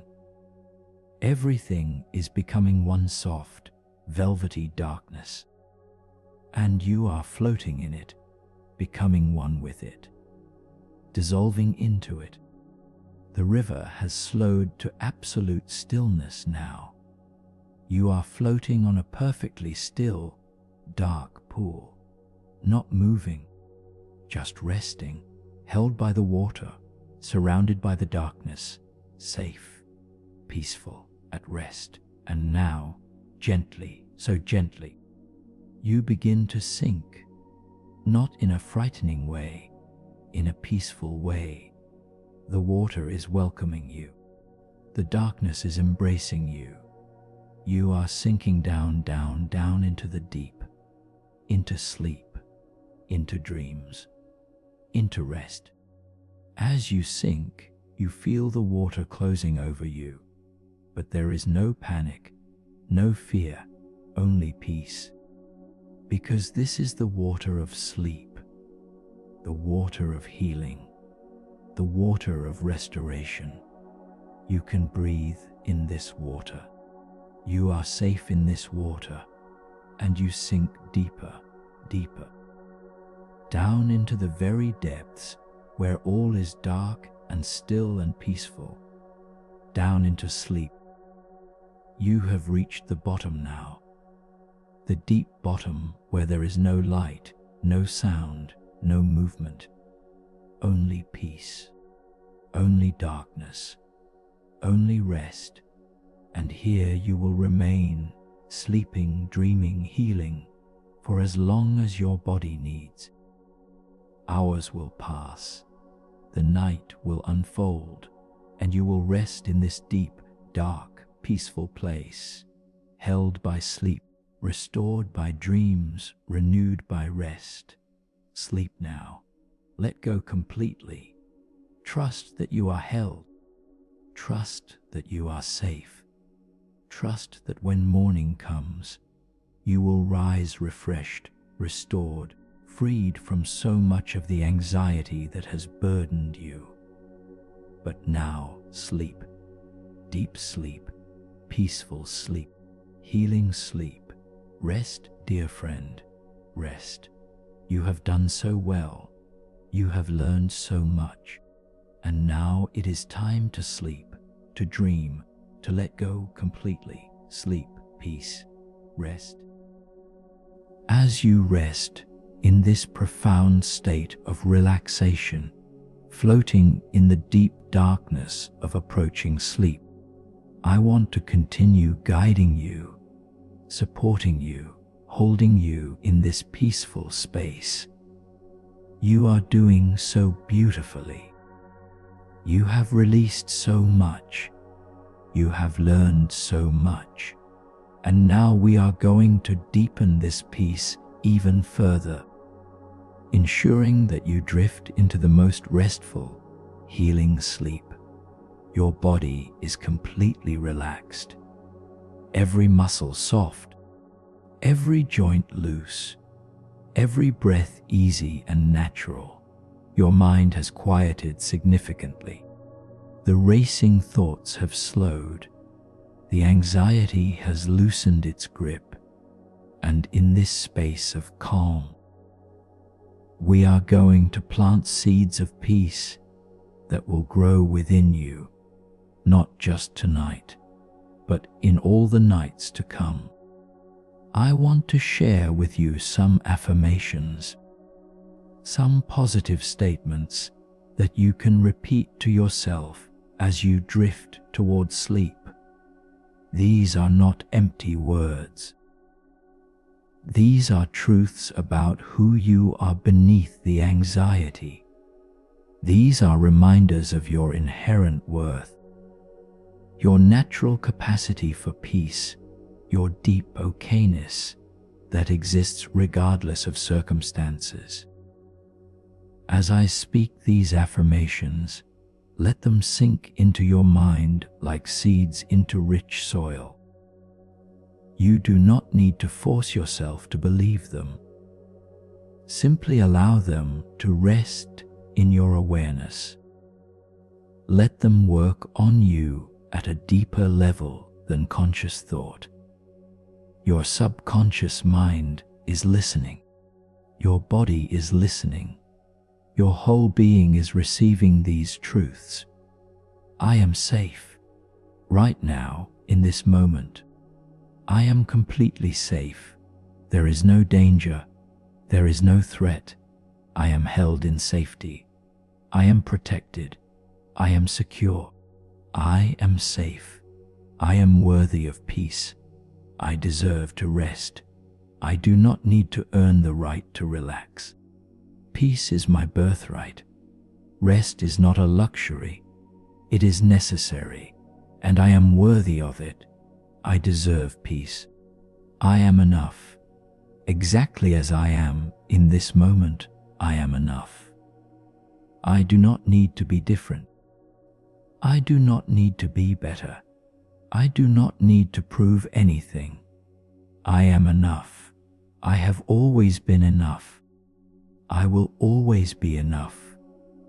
I am held by something larger than myself. I am not alone in this vast universe. I am part of the great web of existence. I am connected to all life. I am supported by forces I cannot see but can feel. I am held. I am not alone. I am part of the whole. I trust myself to handle what comes. I do not need to know the future. I do not need to have it all figured out. I have within me the resources to meet whatever arises. I trust my resilience. I trust my wisdom. I trust my capacity to adapt and grow. I trust myself. I release the need to control everything. I cannot control life.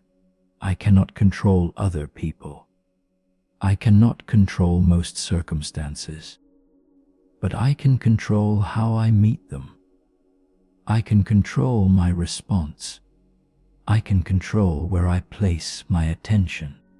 And I choose to place it on peace. I release control. I trust the flow of life. I am more than my anxiety. Anxiety is something I experience. It is not who I am. I am the awareness that notices anxiety. I am the space in which anxiety arises and passes. I am vast and spacious, and anxiety is just a small wave in my ocean. I am more than my anxiety. I am peace itself. I am learning and growing. Every challenge is an opportunity to learn. Every difficulty is a chance to grow. I am not the same person I was yesterday. I am evolving. I am changing. I am becoming. And with each moment of practice, with each choice for peace, I am growing stronger in my capacity to live without anxiety dominating my life. I forgive myself for struggling. I have done the best I could with the awareness I had. I have survived. I have kept going. And that is enough. I release any shame about my anxiety. I release any judgment about my struggles. I forgive myself. I am doing my best, and that is more than enough. I am grateful for this moment. Right now, I have breath. I have life. I have this time to rest. I have learned tools and practices. I have my own presence. I have so much to be grateful for, and in gratitude I find peace. Thank you, thank you, thank you. Let these affirmations continue to work within you. You do not need to actively think about them. They are now planted in your subconscious. They will grow. They will influence you. They will help shift your default patterns from anxiety to peace. Trust this process. Trust that change is happening even as you rest. Now, I want to guide you through a practice of loving kindness that extends beyond yourself. Earlier, you offered kindness to yourself. Now we are going to offer it to others. This might seem counterintuitive when you are trying to sleep, but the practice of loving kindness toward others actually deepens our own peace. It helps us feel connected rather than isolated. It softens our hearts. It reminds us that we are all in this together, all struggling, all doing our best. And this awareness brings profound peace. Think now of someone you love easily, someone who makes you smile when you think of them, perhaps a child, a friend, a partner, a parent, someone whose happiness genuinely matters to you. Picture them in your mind. See their face. Feel your heart opening toward them. And now, silently offer them these wishes. May you be safe. May you be happy.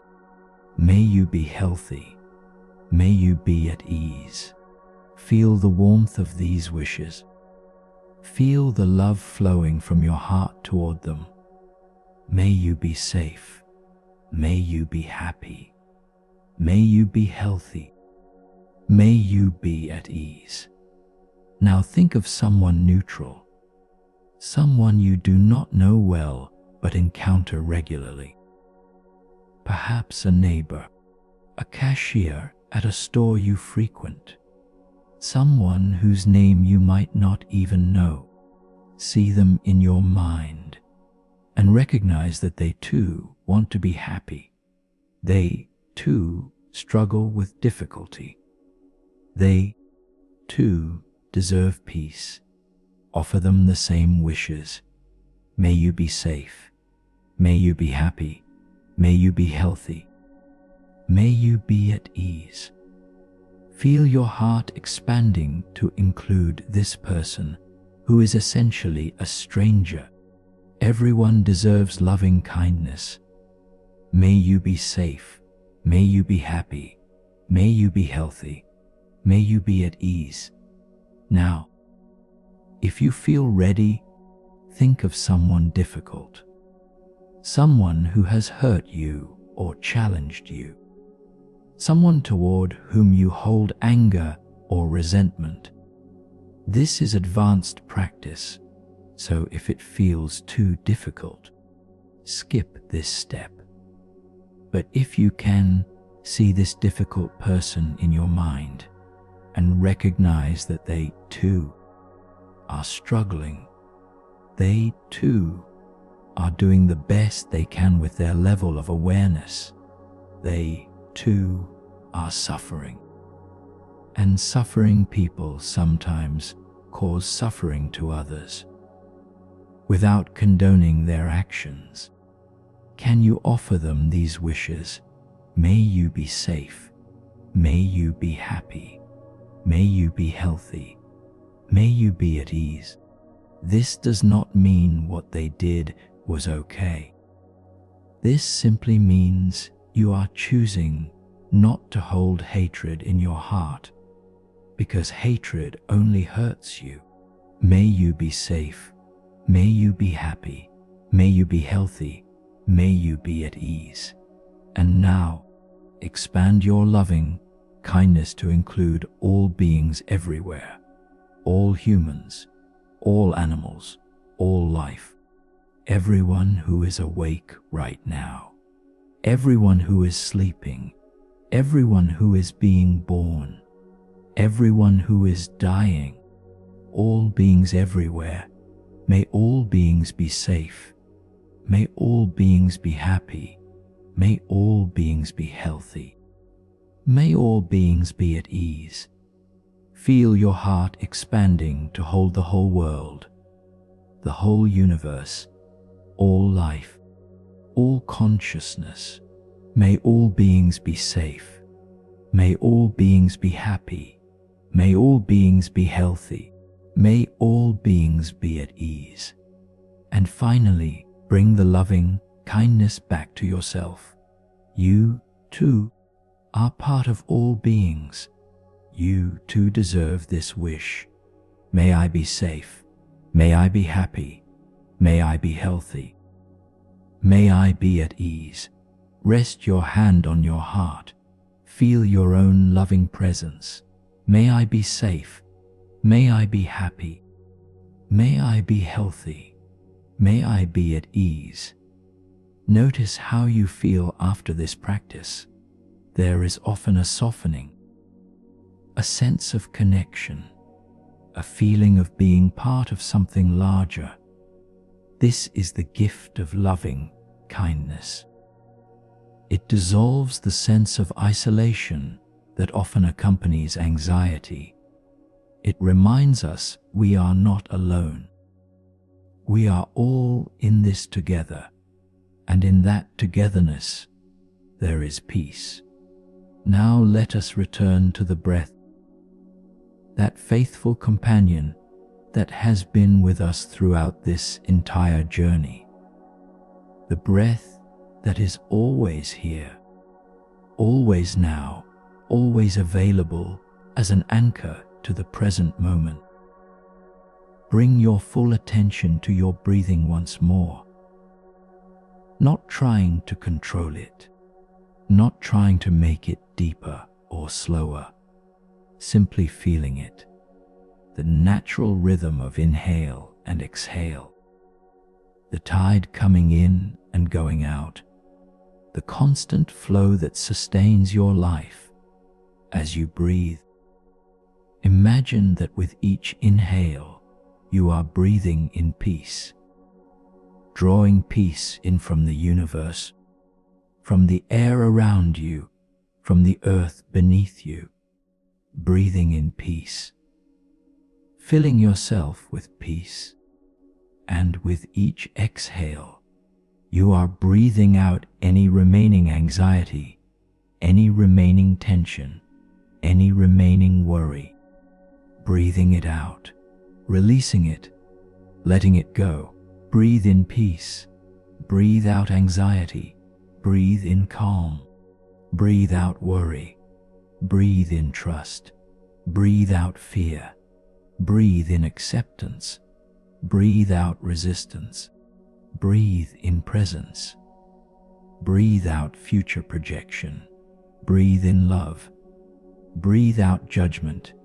Continue this rhythm, in with peace, out with anxiety, in with calm, out with worry. Let this become automatic. Your breath is washing you clean of anxiety. Your breath is filling you with peace. And now, I want to guide you through an extended period of silence and soft ambient sounds. You have heard enough words. You have learned enough practices. Now it is time to simply rest in the peace we have created together. I will continue to speak occasionally, offering gentle reminders, but mostly there will be silence. And in that silence, you will rest, you will breathe, you will be, and you will sleep. The silence is not empty. It is full of presence, full of peace, full of the support, that has been building throughout this entire meditation. You are held in this silence. You are cradled in this peace, and you can let go completely. Breathe, rest, be. You are safe. You are calm. You are at peace. Sleep is coming, or perhaps it is already here. Perhaps you are already drifting in that liminal space between waking and sleeping, that peaceful in between where consciousness softens and dreams begin to form. Rest there, float there, let yourself drift. Your body is so heavy now, so completely relaxed, you could not move even if you wanted to. But you do not want to. You want only to rest, to be still, to let go. Your body is sinking down into the deepest rest, melting into the surface beneath you, becoming one with it. No boundaries, no edges, just softness, just peace, just rest. Your mind is quiet. The thoughts that were racing have almost completely stopped. Perhaps a thought drifts by occasionally, but it is like a cloud in a vast sky, barely noticeable, not important. You let it drift past. You remain as the sky, spacious, clear, peaceful. Your mind is at rest. Your heart is soft, open, at peace. Whatever anxiety was gripping your heart has released. Your heart is free to beat its gentle rhythm. Your heart is free to rest. Your heart is full of the loving kindness you have been practicing, full of compassion for yourself and others, full of peace. You are completely at rest. Body, mind, and heart, all at peace, all relaxed, all ready for sleep. And sleep is here. Sleep is welcoming you. Sleep is embracing you. Let yourself fall into it. Let yourself surrender to it completely. There is nothing to fear. Sleep is healing. Sleep is restorative. Sleep is exactly what you need. Let go, fall. Sleep. The night will pass. Hours will go by. Your body will rest. Your mind will process. Your dreams will come and go. And when morning arrives, you will wake refreshed, renewed, restored. The anxiety will have lessened. The peace you have touched tonight will remain with you. You will remember what you have learned. You will use these practices, and day by day, night by night, you will grow stronger in your capacity to live without anxiety controlling your life. But that is tomorrow. Right now, there is only this moment, this breath, this peace, this rest. Right now, there is only sleep, deep, healing, peaceful sleep, and you are ready, so ready. Let go, trust, sleep, rest, peace. I will continue to be here with you, speaking softly, occasionally reminding you that you are held, that you are safe, that all is well. But mostly there will be silence, the peaceful silence of the night, the healing silence of deep rest.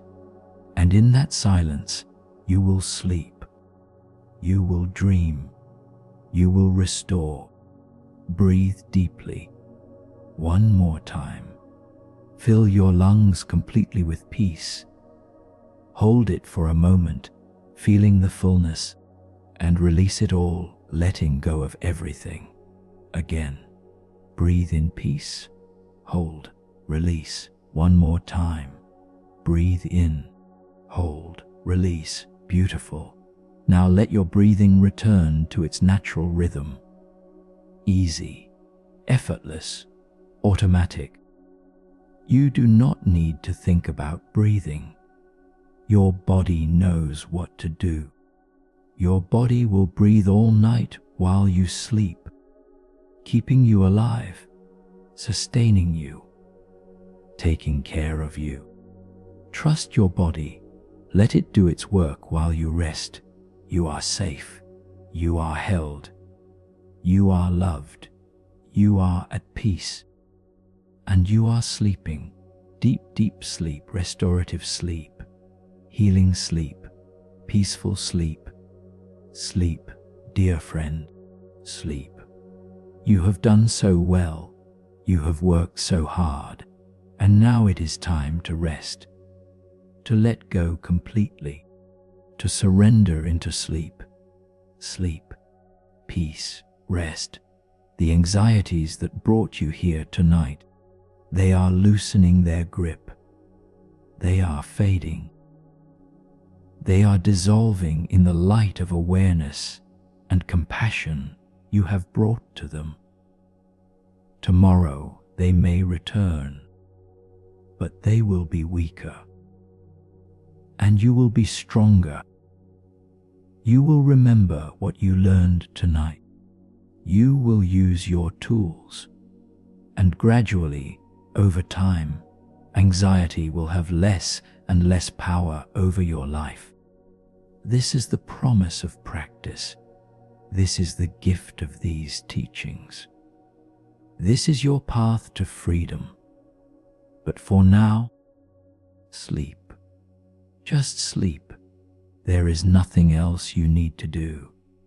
Nothing else you need to think about. Nothing else you need to be. Just sleep. Rest. Peace.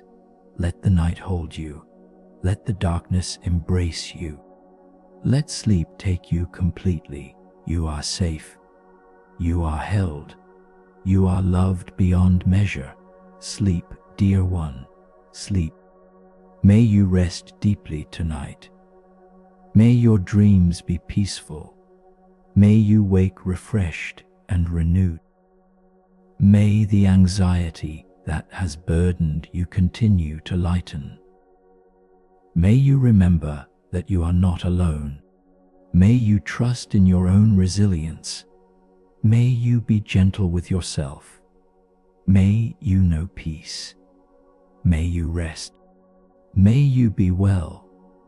Sleep now. The words are ending. The silence is coming. And in that silence, there is only peace, only rest, only sleep. Good night, dear friend. Good night. You are safe. You are held. You are loved. Sleep. Peace. Rest. Sleep. Peace.